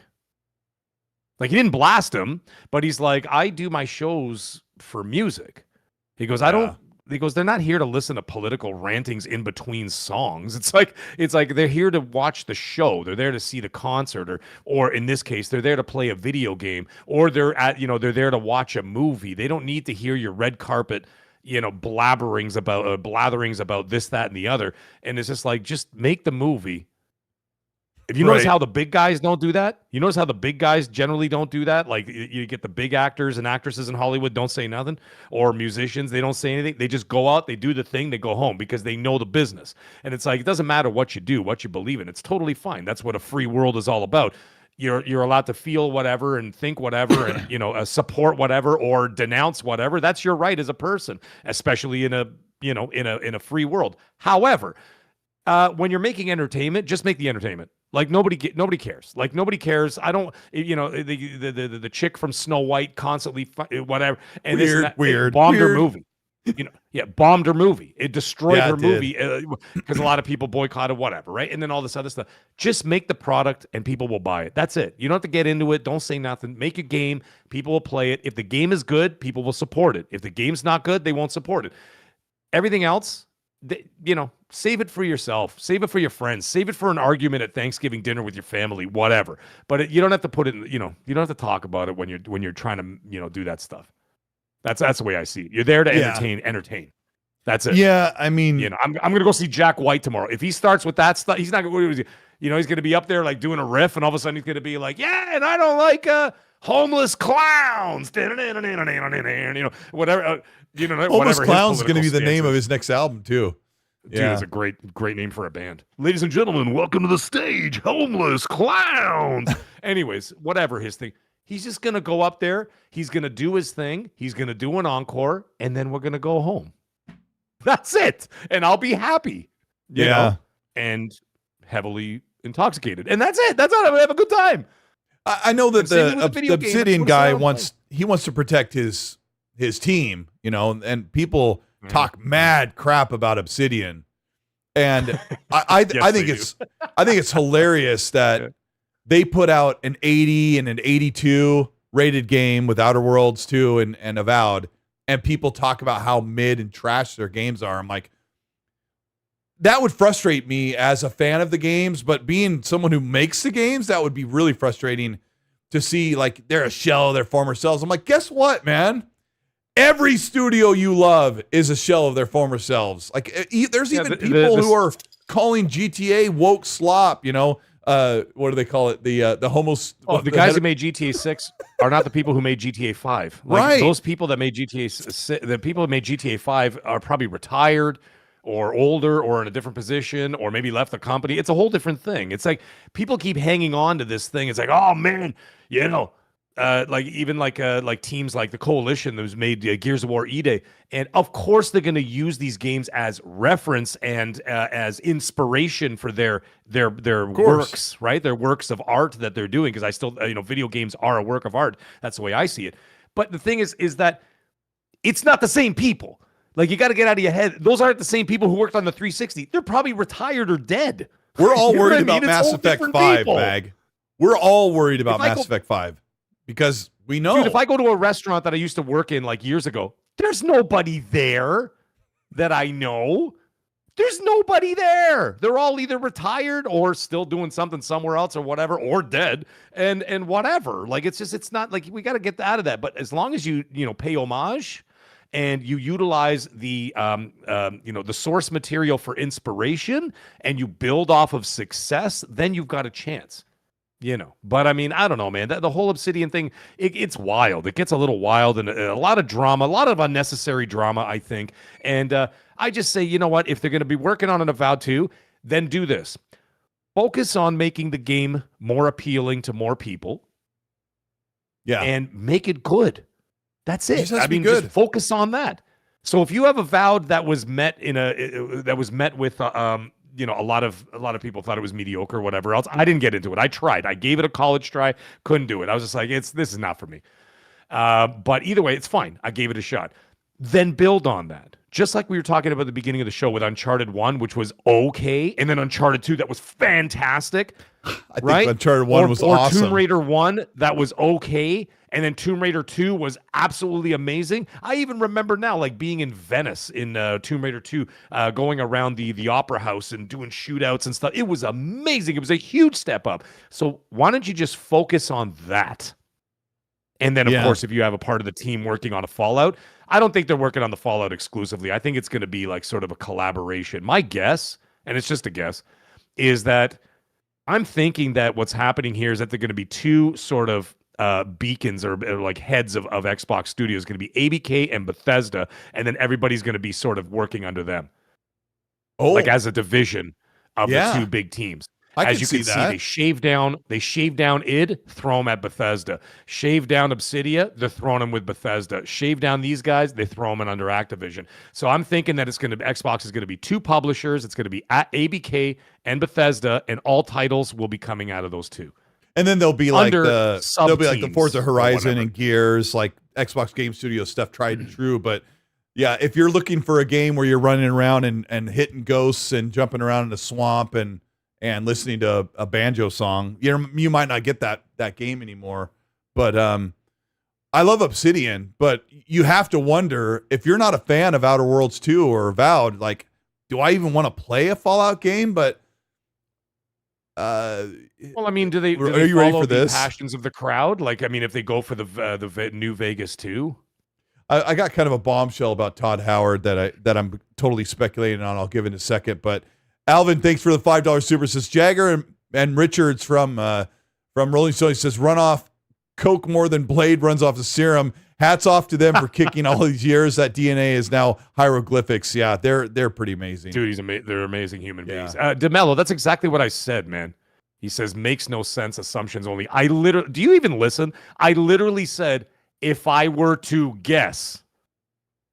Yeah. Should I repeat those words? If I were to guess. And if you actually follow the trend of what they're doing, they're shaving studios down and pushing them into other, like, why is Obsidian working with Bethesda now? Obsidian wasn't working with Bethesda I don't know before, right? Is DeMillo, is that what you don't agree with his idea of how they're gonna No, that's fine. You don't have to agree, because I said it was studios? Like, yes. I think it's a cool idea. I think it's probably makes more, it's probably more believable than, we don't know what they're doing, but they have said, to Mag's support, they have said, we are going to concentrate on all of these franchises. They've said the stuff within Bethesda, which I won't name out. We've already named it a bunch of times, but and then they've said Call of Duty, and of course the assumption is Gears and Halo and Forza are in those, like, going to be supported. Well, I don't even think Halo Studios is going to remain with hundreds and hundreds of employees and then make a Halo game. I mean, there was rumors. I know it's just a rumor, but I mean, there's rumors that they're like, ABK. Yeah, they got a lot of problems. Like ABK and Halo and the Halo Studios working together on a new Halo game. Well, that kind of fits that sort of narrative. It's possible, but I'm not saying it is going to happen, but it's possible. And it says, okay, you know what? Shave down ABK. You know, there's still 1,600 layoffs coming. So, like, it'd be like shave off Halo, a couple of hundred people, right? We just still have 1,600 layoffs coming. So you shave them off, fold them into ABK, become a smaller studio under the banner of ABK, and you make your Halo games through there. They keep the id Software engine. What is it called? id Tech. Mm-hmm. id Tech. You're working that through Bethesda. You can do that with with your Wolfensteins and any further Dooms, whatever, and have supports of other studios through the Bethesda. And on the other side of the fence, you got Call of Duty, Halo, Gears of War, all working out of the other side of the fence, and whatever else. And because, like I said, there's still cuts coming. So I'm just saying, if you look at it, that makes kind of sense. But again, it's only a guess on my part. That's all. Yeah, I mean, we can only put puzzle pieces together. It's like this stuff will all be that's all we do. Outlined later on. But it's I would really like to get an answer on how they plan on getting games to not take 7 years. And I may ask that directly if I get the opportunity. Mm-hmm. Chris R55, thank you so much for the $10 super chat. Appreciate all of you guys. There's 600 plus people here who are watching on a quiet Monday. We appreciate your support. Hit the like button if you're enjoying the show. Thank you for everything. You can also, if you're listening to this on Spotify and Apple Podcasts, thank you so much for supporting us. Shout out to 4XP, who sponsors a lot of our shows. They're amazing. Check out their product. Chris R55 says, RGT, regarding Obsidian, honestly, I think he's justified to be upset. I agree. He says, everyone at the studio is hearing the studio's closing, never mind. Everyone's fired, never mind. Obsidian gets no new projects, never mind. Absolutely. Yeah. Like I was saying, he got so much crap for the quality of their games, what they should or shouldn't be doing. And then he gets the crap like they're getting closed. They're going to be, their stuff is closing down. They're not going to make any more games. And then, there was big reports that Avowed 2 got canceled. And then it had to be cleared up. Probably because Jason Schreier said, I'm hearing Avowed 2 has been canceled. They're working on Fallout. And it might have been this lead director at Obsidian who said, hey, Jason, stop making us look like idiots. We're working on multiple projects. Grounded 2 is going amazing. We're working on Avowed 2. We're working on this Fallout thing. We are busy. All of our employees are bouncing off the walls working on stuff.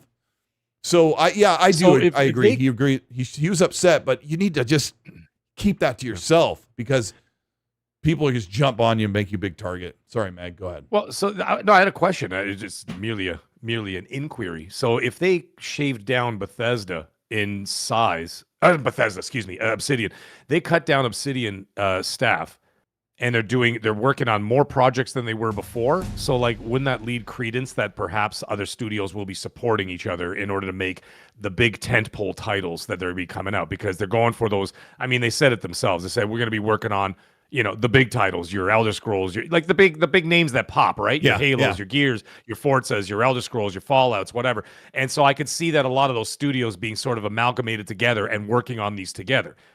So it doesn't make much sense to say, okay, well, let's cut out 25% of Obsidian and give them double the projects.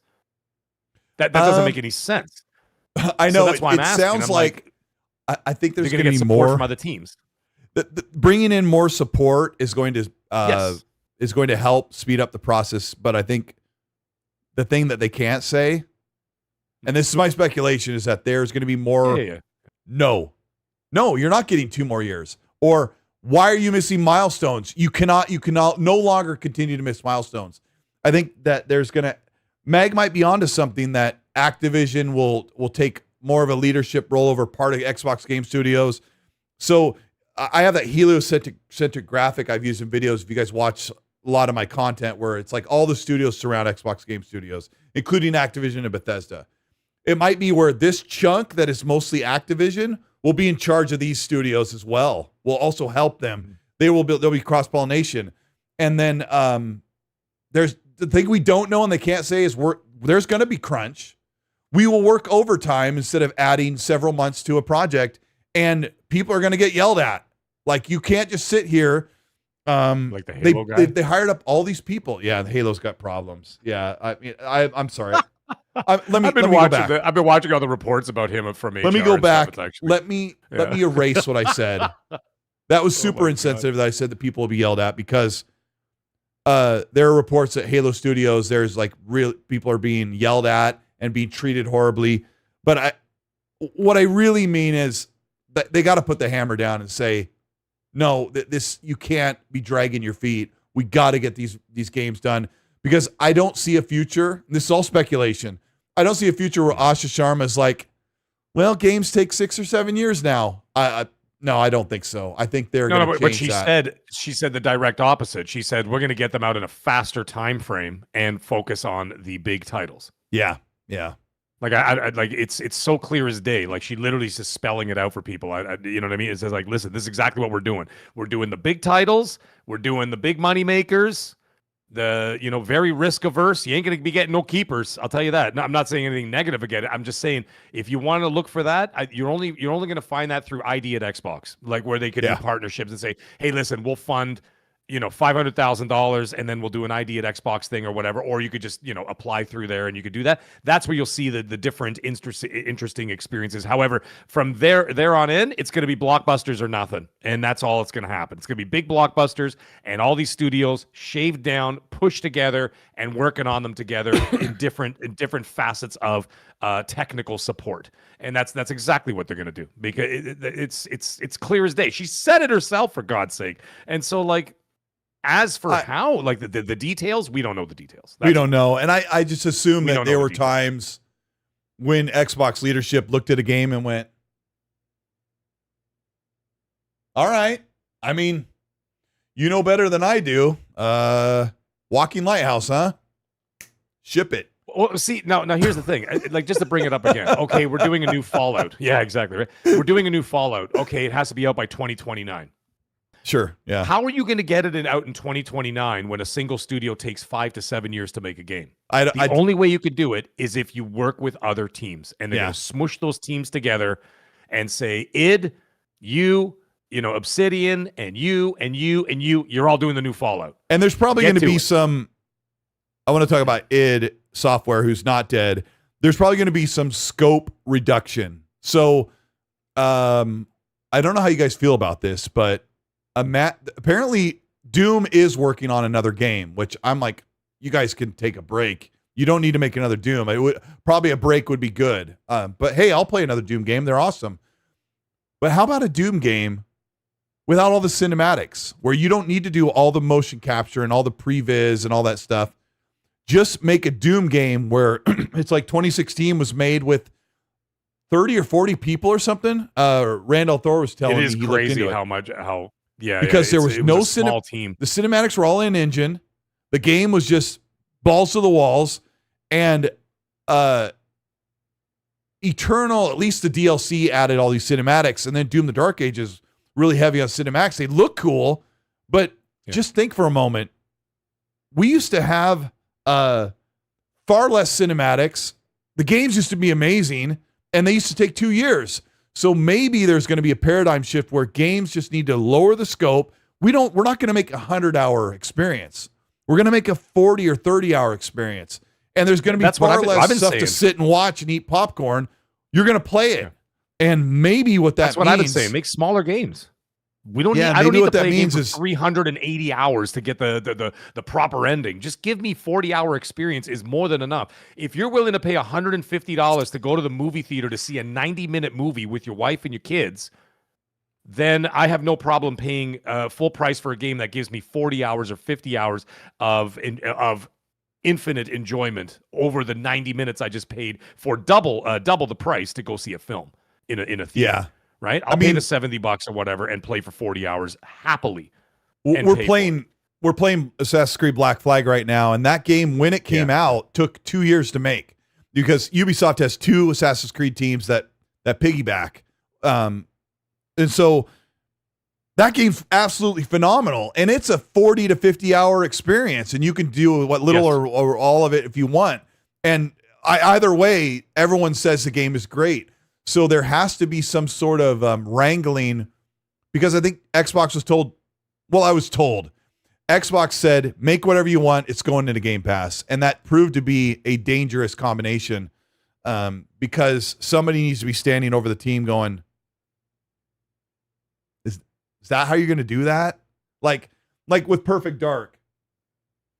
You know, Dying Light does this, and Mirror's Edge does this parkour really well. Like, does that need to be in a Perfect Dark game? Like, that was never in, is that going to make it better? And they're like, yeah, feel it. Okay, it feels great. But I feel like that wasn't happening. But, you know, that studio shut down. So somebody was getting pissed about the decision that are being made. We've got Red Wolf Renegade. Thank you so much. Everybody go subscribe to his channel. He makes great content. He's been working his butt off. He says, I think Obsidian might not nail Fallout in the way fans want it to be. This would change the narrative of how people feel about Bethesda Game Studios currently, if so. Unfortunately, Red, I think some people might feel like the current Bethesda wouldn't nail Fallout either. I mean, you've got millions and millions of people that don't love Fallout 4, and I think it's fantastic. But I agree. Obsidian, are they going to make a goofy, quirky Fallout, or is Josh Sawyer's behind it and John Gonzalez and Tim Kaine? I don't think you're going to get your traditional DNA of Obsidian that you've been getting the past few years on a Fallout right now with them, because there'll be some liaison from Bethesda and Todd. That's what I was going to bring up, Todd Howard. And then you've got the fathers of Fallout who are going to be pushing this game and making it and molding it. The point I wanted to make about Todd Howard. Sorry, go ahead. Yeah. No, ask me the question because. No, don't. I don't want to break your thought. Carry on. I won't forget. the report or rumor is that Todd Howard was told, we want to make a Fallout we're not going to wait till 2035. We need to make a Fallout now. Show's kicking off. You're busy with the show. And Todd Howard said, absolutely not. No one is touching Fallout. This is the rumored report. And then Asha Sharma said, you know what, Todd? We love you. All your heart's in the TV show. This is what I would assume, right? We are making a Fallout game without you, and we're using the people that made it great back in the day. So we believe in this. We're going to do it. And I'm sure that Todd Howard, I'm sure Todd Howard said, no, the F you're not. Todd, Fallout's my baby because he's had it for 20 plus years. Yeah, 21 years. Yeah, but they're also not going to wait for him anymore. They're not going to wait. Like, listen, dude, they're not going to wait. I told you. That's why all of this is lining up, dude. Yeah, and my hot take is, Mag, before I give it to you, I think this might be the straw that breaks the camel's back, and Todd Howard might look at leaving Bethesda Game Studios and just try and push on with TV and stuff. I don't know. What's your thoughts? 100%. I mean, he's not going to be there forever anyway. I mean, let's face it. But yeah, I mean, some other people have already been saying that. You've been seeing whispers about that, about him, preparing for his exit anyway. And and whatever, man. Listen, do whatever you're going to do. Whatever makes your life better. That's entirely up to you. But yeah, I could totally see that because their plan is what I think. I mean, what I'm seeing, and you just look at it. Just connect the dots. You can see exactly what's happening. Amalgamation of studios, shaving down the studios to make them leaner, so you don't have all the bloat. So you're not carrying X amount of studios with 400, 500 employees. Now you're going to carry 3/4 of those studios with half the staff, or in some cases even 75% less staff, or whatever else, and then push those into other studios and have them working together on 5 or 6 big titles.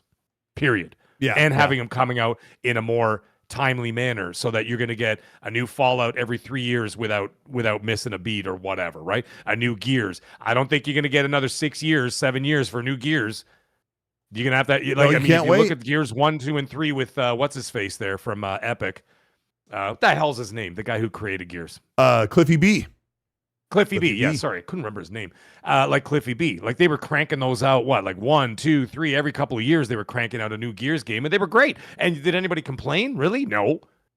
Nobody complains. I didn't say like, oh, that wasn't long enough. I didn't get my $70 worth because it wasn't 460,000 hours. It's like, it was a 20-hour experience, a 25-hour experience. People enjoyed the hell out of them.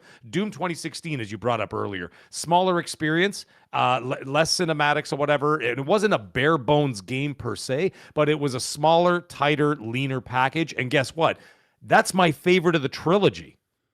That was my favorite. And a lot of people I know have sort of mirrored exactly what I said, saying 2016 is the best one. And did I care that there weren't like huge cinematics that were, with a big orchestra, you don't have like a 500-piece orchestra with John Williams conducting and everything. They just did what they did. And for a lot of people, it was their favorite one. So I think at the end of the day, when it comes to it, if your game is really hot, people are going to love it and play it. It all comes down to loving the game, enjoying the game loop, and having a great time doing it. And everything else goes by the wayside. Nobody sits there. What was it? Okay, that's like what our fathers used to say when you caught them with their Playboy or with a Hustler magazine. Dad, what is this? Oh, I read it for the articles. That's like saying that you love a video game for the cinematics. That's like, do you love the game for a cinematic? Oh man, the game sucked, but those cinematics, woo, yeah. I like that. You know what I mean? Nobody does that. That's like a Blizzard fan says that. Yeah. The cinematics, bro. You just see what I'm saying? Make an awesome game. There's the game Mecha Chameleon. Everybody's going bananas for. It's like $5 on Steam or whatever. Right? It's got nothing to it, right? But it's a cool little premise and it's cute and everybody's playing it and it's kind of gone viral or whatever else. And people are loving the hell out of it. There's nothing there. So like at the end of the day, make a game that's really awesome and put it in a nice, neat package. It doesn't have to be a giant bloated disaster that takes you 7 years to go from one end of the map to the other. You don't need all that. Make a smaller, more focused experience that's a lot of fun, very immersive, and great. And people will come to. Yeah. People will come to that. That's all it is. Dead Time says you just described Metal Gear Solid 4. Yeah, but you know what I mean? Yeah, watching Snake smoke for like 45 minutes while you're downloading the game.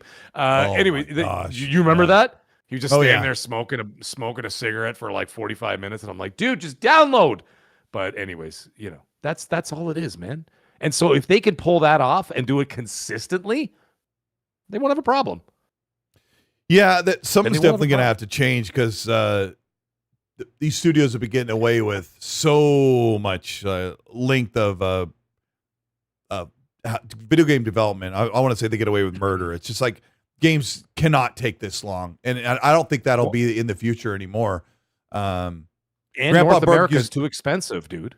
It is, yeah. I mean, something It's has too to give. expensive So it takes 7 years to have a studio in San Francisco, the most expensive city in all in all of North America, and you're going to tell them it's going to take another year, or it's already been 6 years, now it's 7 years, then it's going to be 8 years. Like, no, it's not going to happen anymore. Why do you think Hollywood left California for the most part? A lot of the filming doesn't even happen there anymore. it happens in They Canada. all left. They shoot all They're the all New in York Canada stuff 'cause in it's cheap. Vancouver.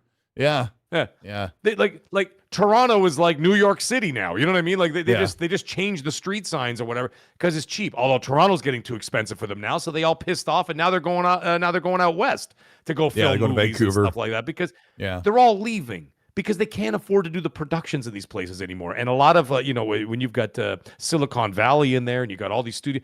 It can't happen anymore. And then, of course, the salaries, like, get real. Like, you see, like, some of the salaries in, like, Japan, upper management, $50,000 equivalent to what we're making here. Not even upper management. It's like middle to upper management tier, middle tier management, making, like, $50,000 over in Japan. That same thing over here is, like, $250,000 salaries. They can't afford that. We were talking about this last week. For those of you who didn't tune in in the show, about how someone asked, like, why is Capcom or these other studios in Asia or whatever, why are they making their games so quickly? And I'm like, you could make a semi-racist joke about like how people think that people get mistreated over in certain parts of the country, but that's just really not what it boils down to. It boils down to there is a different work ethic over there. These people just work. They take pride and they just work hard.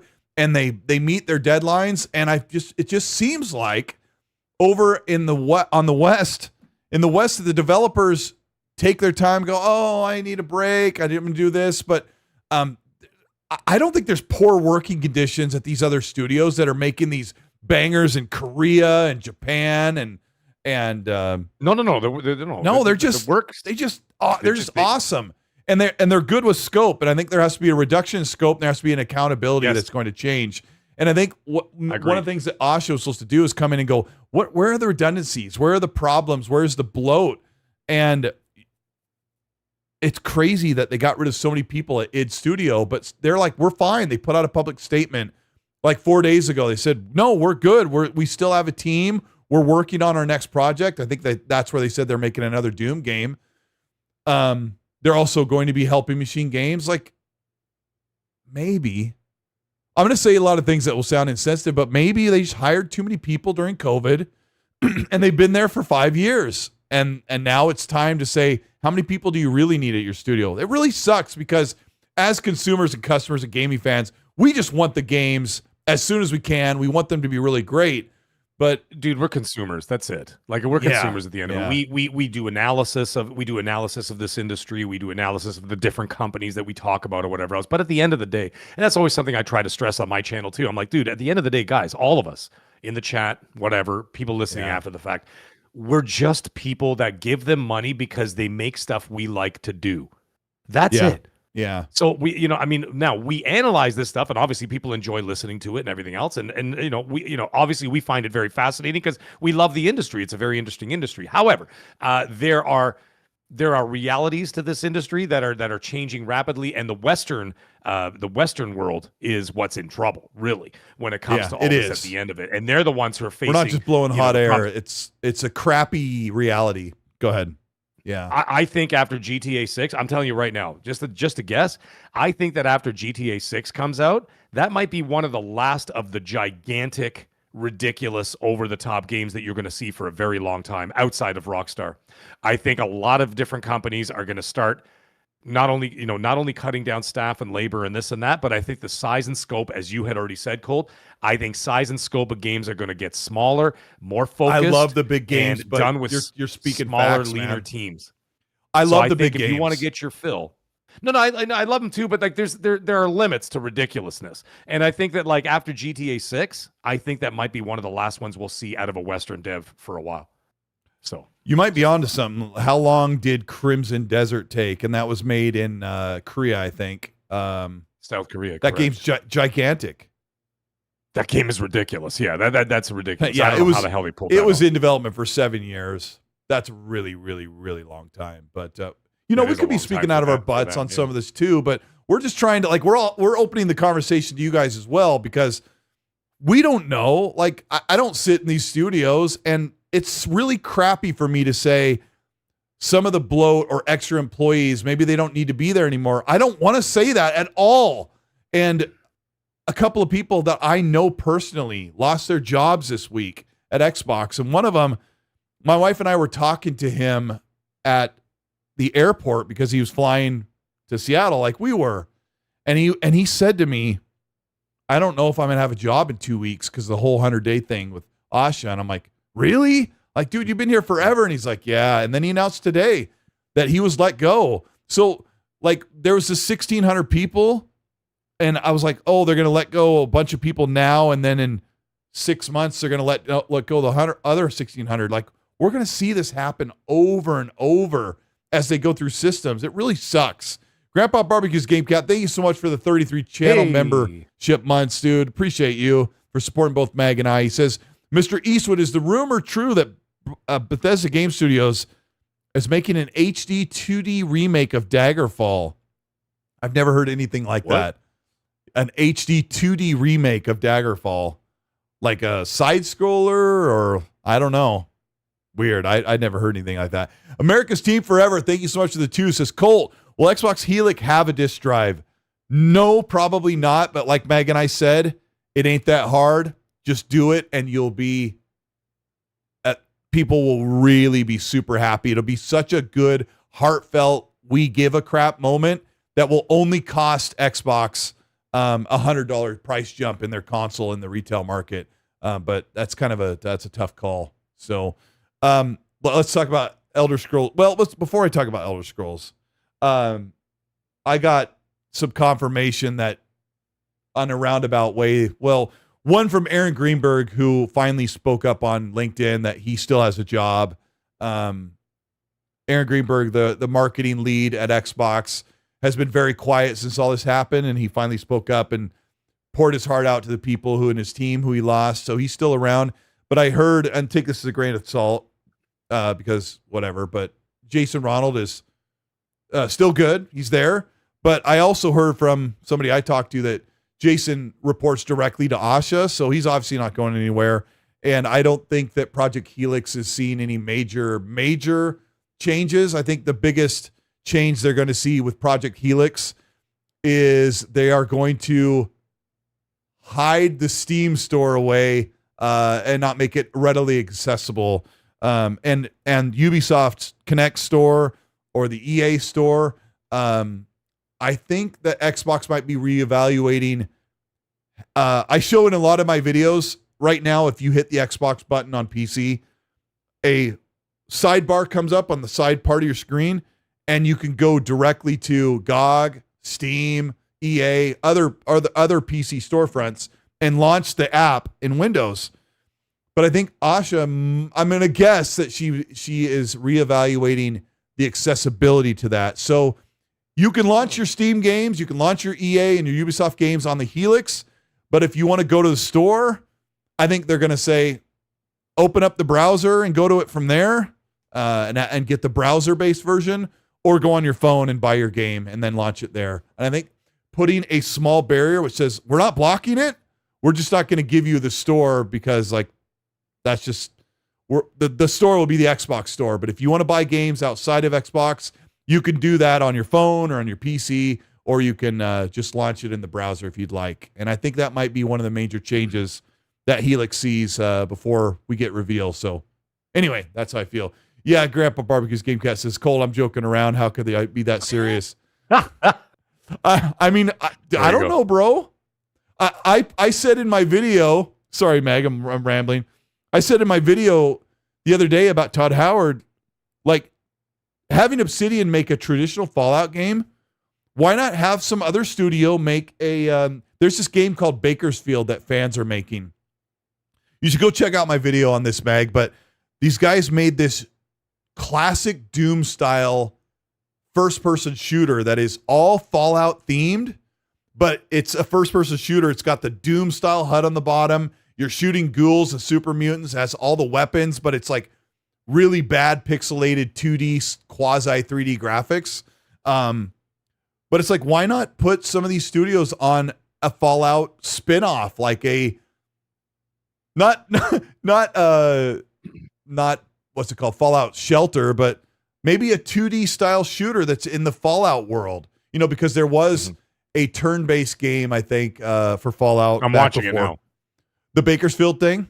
Yeah, I'm watching it right now. It's pretty cool looking, right? It's like super retro, and a fan's making it. It's like, why not put Xbox Studios on, hey, make a Fallout game. It's got to follow the Fallout style guide. It's got to be that.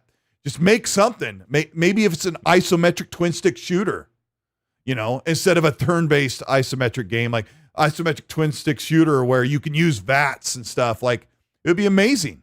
So I think they're going to be looking at things like that because the studios, if they're only going to make those 9 games, they're going to run out of stuff to make. So anyway, what do you think, Mag? Well, why not? I mean, open the door. You know what I mean? But the thing is, at the end of it all,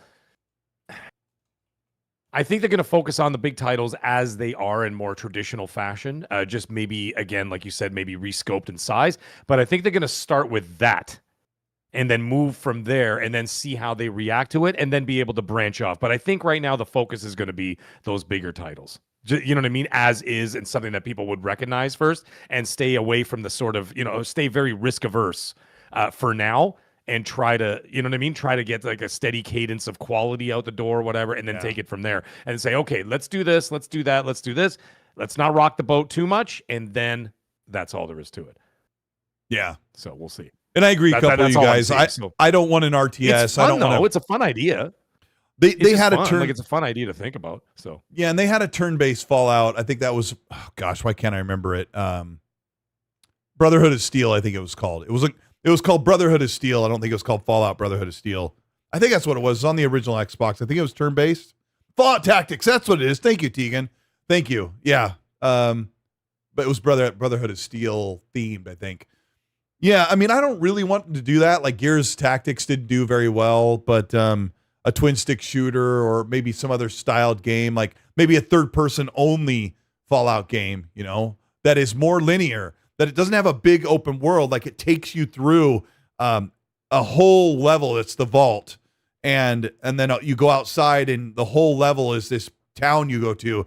And then there's a wilderness area you go to. Then you go to this dilapidated nuclear facility or whatever. Like, and it's more linear and you just kind of a Metroidvania or something. I don't know. Third person Halo. I cannot wait to unlock that skull. I'm going to do that just to piss off everybody. I want to talk about Elder Scrolls 6 because all right. My preface here is that Jason Schreier is almost always right. This week, no.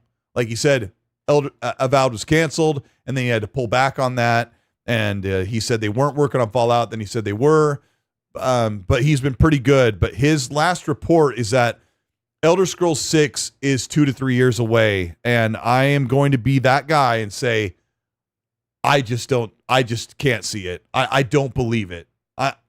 Maybe I'm in denial, but Mag, I just cannot believe that they've been working on Elder Scrolls since 2022, right? They started in pre-production before Starfield was done. I cannot believe that they need like 7 to 8 years to make this game. I refuse. I'll say this. I refuse to believe it. I am not going to accept it. And I want to hear your take on this because I made a video about how I think Elder Scrolls is a year or two away.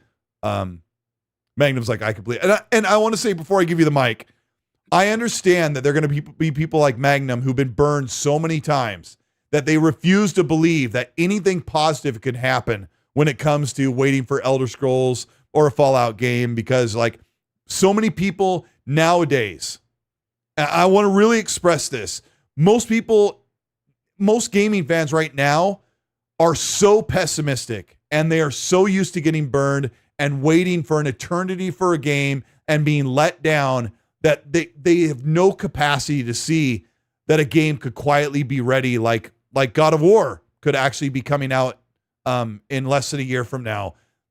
That bandwidth is completely stripped from people. So what do you think, Mag, with Elder Scrolls 6? When did they show that screenshot? Remember when it said Elder Scrolls 6? 2018. Like the screen. 2018. Okay, so but they said they did that on purpose because they wanted people to know what was in the roadmap, and they immediately regretted it because they knew they wouldn't be working on it until Starfield launched for another 5 years or 4 years or whatever. But I get what you're saying. Yeah, anyway. I mean, they started production in you're saying 2022. Internet is saying between 22 and 23. I mean, it's only 26 right now. I mean, 3 to 4 years for an Elder Scrolls game. I actually can't, I can't see it coming out in 27 if that was the case. I mean, 28 makes more sense at that point because then you got a 5-year dev cycle. That sounds more plausible. I mean, it would be really good to have that as a launch title for like a next generation, assuming next generation even happens in 27, which, signs are pointing towards no. I mean, especially when Asha said, by the way, next fall components are going to be 5 times the price they are now. So it's like, if that's not like the very corporate way of saying the truth without saying the truth, she pretty much said it. So maybe it launches in 2028 with a Helix. That would make sense, a 5-year dev cycle. But even then, has Todd ever been really known for timely releases? Like he's like George Lucas. He loves to tinker and tinker and tinker and tinker until a producer shows up and says, "Dude, let's get this out." Like, you know what I mean? It's like, stop tinkering with it. We don't need more Jawas in the shot here at Jabba's palace. Let's just get this movie out the door or whatever, right? So I don't think Todd has been known for timely releases, but something here, just like you were talking about earlier, sort of alluding to the fact that I think that the forces from above are starting to push now, saying, get this stuff out the door. Like, enough already. You know what I mean? Like, let's get it going. Let's get it moving. I think 28 sounds about right. I mean, if you were just, like I said, just based on like an average dev cycle and a game of like Elder Scrolls 6, which I would imagine would be a fairly large title, even though I just said I think GTA 6 will be the last big bloated game we're going to get. Elder Scrolls 6 might be that game too. But I don't know. We don't know. Or maybe they shave it down. Maybe they cut down some of the map size and then say, okay, you know what? Cut off this part of the main game, get the game out in the next year and a half or 2 years or whatever. And then, you know what? That could be DLC. Work on that in the background as DLC. That like this part of the area is kind of boring and it kind of feels undercooked. So let's chop that off and save for later. Some of that needs to happen. Yeah. Get it going. Save that for a DLC for $29. Charge $20 for it, whatever. You know what I mean? And then just have it as a DLC. Jazz it up. You've got 3 more years to have a smaller team work on that and continue to make it more interesting and more intriguing for a gamer as something that they want to explore, whatever. And sort of nurture that extra part. But cut it out. Make it a little smaller. Get this thing out the door. I'm starting to think that that's exactly what's happening. That's actually that's super brilliant because I know it'll sound a little bit anti-consumer, but what Mag proposes is super brilliant. You're looking at the scope and you're like, we need 3 years. And they're saying, how about 2 years? And you cut out some of this stuff. Like, let's look at everything. This is so brilliant. These 2 parts of the map that you're having problems with that you still need to work on. What if you save those? And maybe that would be a better idea to say, we're going to reduce the scope. And instead of making the world this big, we're going to bring it down. And we're going to save that stuff so we have stuff like to work Witcher on 3. To charge you $20 to $30 for down the road. And then you keep the game going. And that could actually be a good thing for us. Sorry, dude, say again. What do you think has been happening with like The Witcher 3? The Witcher 3 had extraordinary DLC, and the map wasn't that ridiculous. It was smaller in size, but then all of a sudden, magically, another spot opens up for Blood and Wine. Another spot opens up for the whatever the hell the other one was called, where like you switch bodies and all that. You know what I mean? And it's like, and then they had another DLC, and now they're doing another expansion. Switch bodies? Wasn't there? Yeah, you switch bodies. It was like some. Oh, dude, it's totally wild. It's anyway, it's a whole thing. But anyways, yeah, I could absolutely see that, and then just say no. And I'm not saying that's coming from Todd. That will come from above, where it's just like, listen, guys, this is the new policy. This is the new road we're going down. We're doing this. The days of just saying, yeah, just whenever. Yeah, those days of whenever is over. And so it's going to be like, they're going to make those decisions and say, listen, cut this out. Get this core experience out there. It's not really episodic dead time, but it's like you're still gonna have a base game that will take you 60 hours to get through, 70 hours to get through. Yeah, if it's Elder Scrolls for sure. Yeah.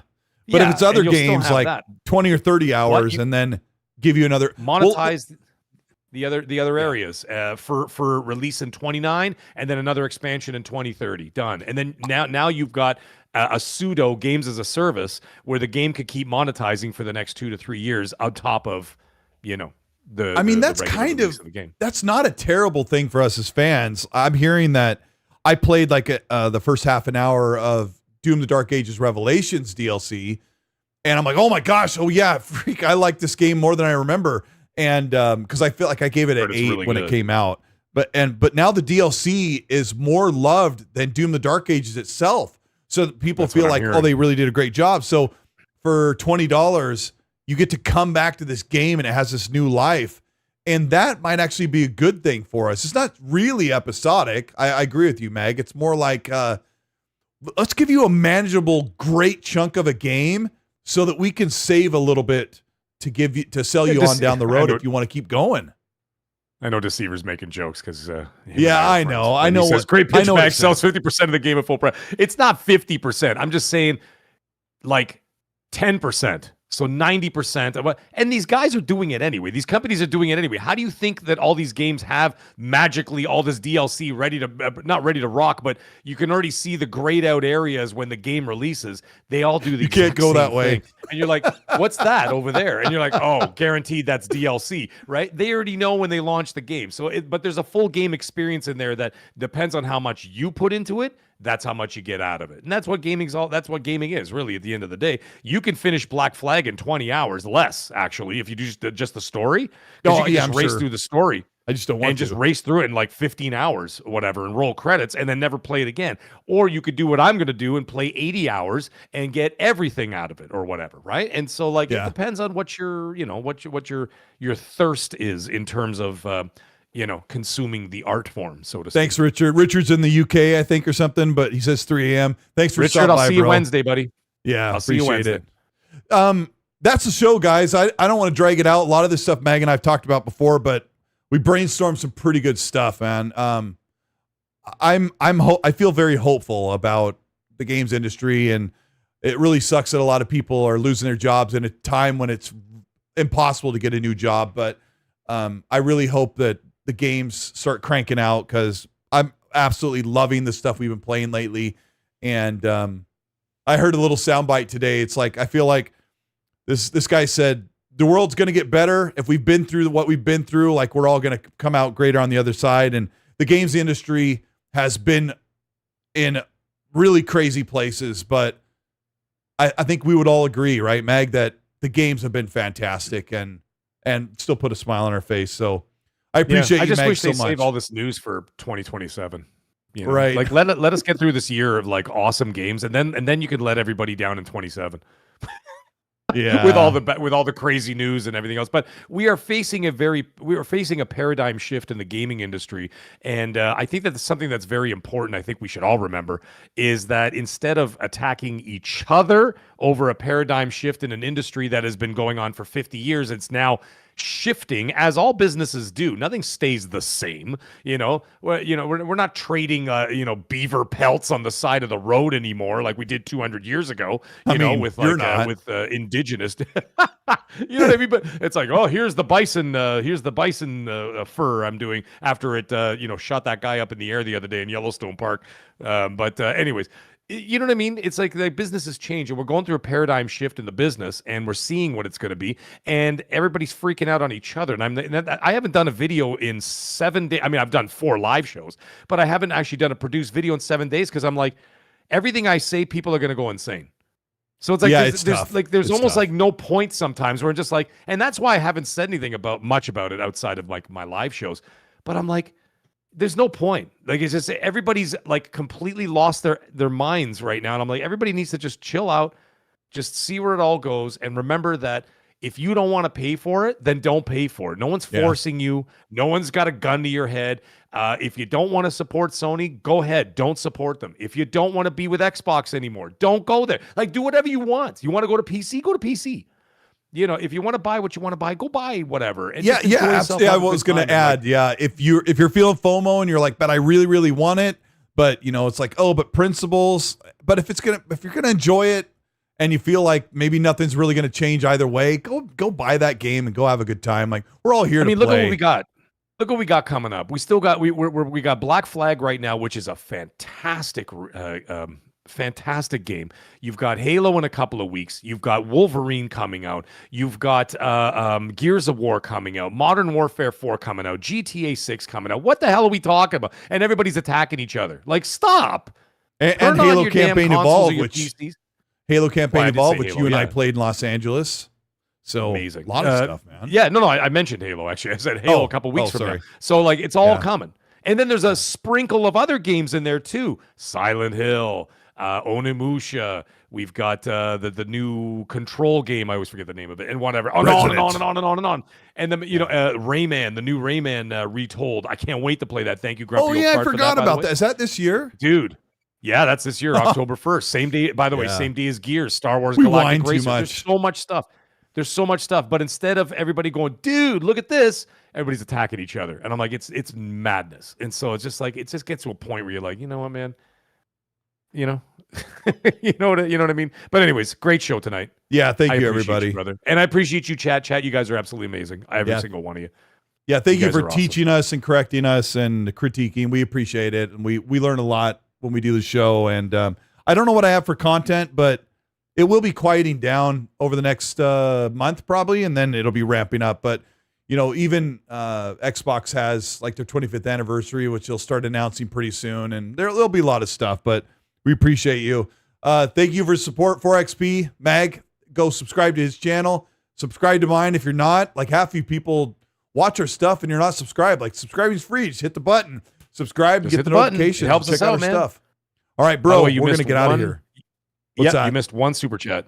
Game Seeker sent in a super chat. Oh, yeah, you're right. He says, thank you. Thank you for the 5, Seeker. He says, Mag, is the Odyssey movie filmed in Canada? No. Christopher Nolan has the unique ability of being able to film wherever the hell he wants because he's got, his movies generally make a lot of money. So I don't know. I think it's Marrakesh. He filmed in Marrakesh, Al Haouz, a lot of the Arab countries, and he also filmed in Sicily as well for the Odyssey. I know that some parts of Sicily is considered Troy. We were talking early on the show about speaking with your wallet, and I know people get really mad about that movie, but is it going to be a big success? What's your prediction? There's a lot of noise around the movie or whatever else, but I think at the end of the day, a lot of people will just go anyway, just because it's Christopher Nolan. So regardless of all the pushback and the noise and this is woke, this is not woke, this is whatever, this one's playing Helena Troy, this is whatever, who's the trans character playing and all, you know what I mean? So there's all this argument. I see it all over YouTube and stuff like that and like social media, whatever. But in the end, I think it'll be, the thing is, it also depends on if it's actually a good movie. Now, I know the early reviews saying, it's a good movie, whatever. But I trust early reviews as much as I trust a fart after 75 years old. I don't. Sorry, that's the only way I could that's the only way I could phrase it. Because those people are all bought and paid for. And of course, they're not going to be invited to the next showing if you say, yeah, I saw the Odyssey, it sucked. You know what I mean? Like, they'll be like, okay, don't invite that guy to an early screening, right? So I wait for the movie to come out and then see what the people say and say, okay, hey, man, this movie actually was pretty good. And the trailers did not sell it very well, though, because they were speaking in, like, sort of modern talk. Like, your daddy ain't coming home or something. I'm like, what the... Oh, really? It sounded weird. Yeah, it sounded weird. I mean, for me, the gold standard is if you're gonna do an old, like if you're gonna do a period piece. To me, the gold standard is you gotta speak in a British accent. It's just the way. It's just the way. It's really Even the if only it's not way. correct. I mean, when you watch Spartacus, like that great show, Blood and Sand, they all got the English accent. I mean, it's the British accent. It just sounds better. I don't know. Maybe I'm crazy. But anyway, it doesn't matter.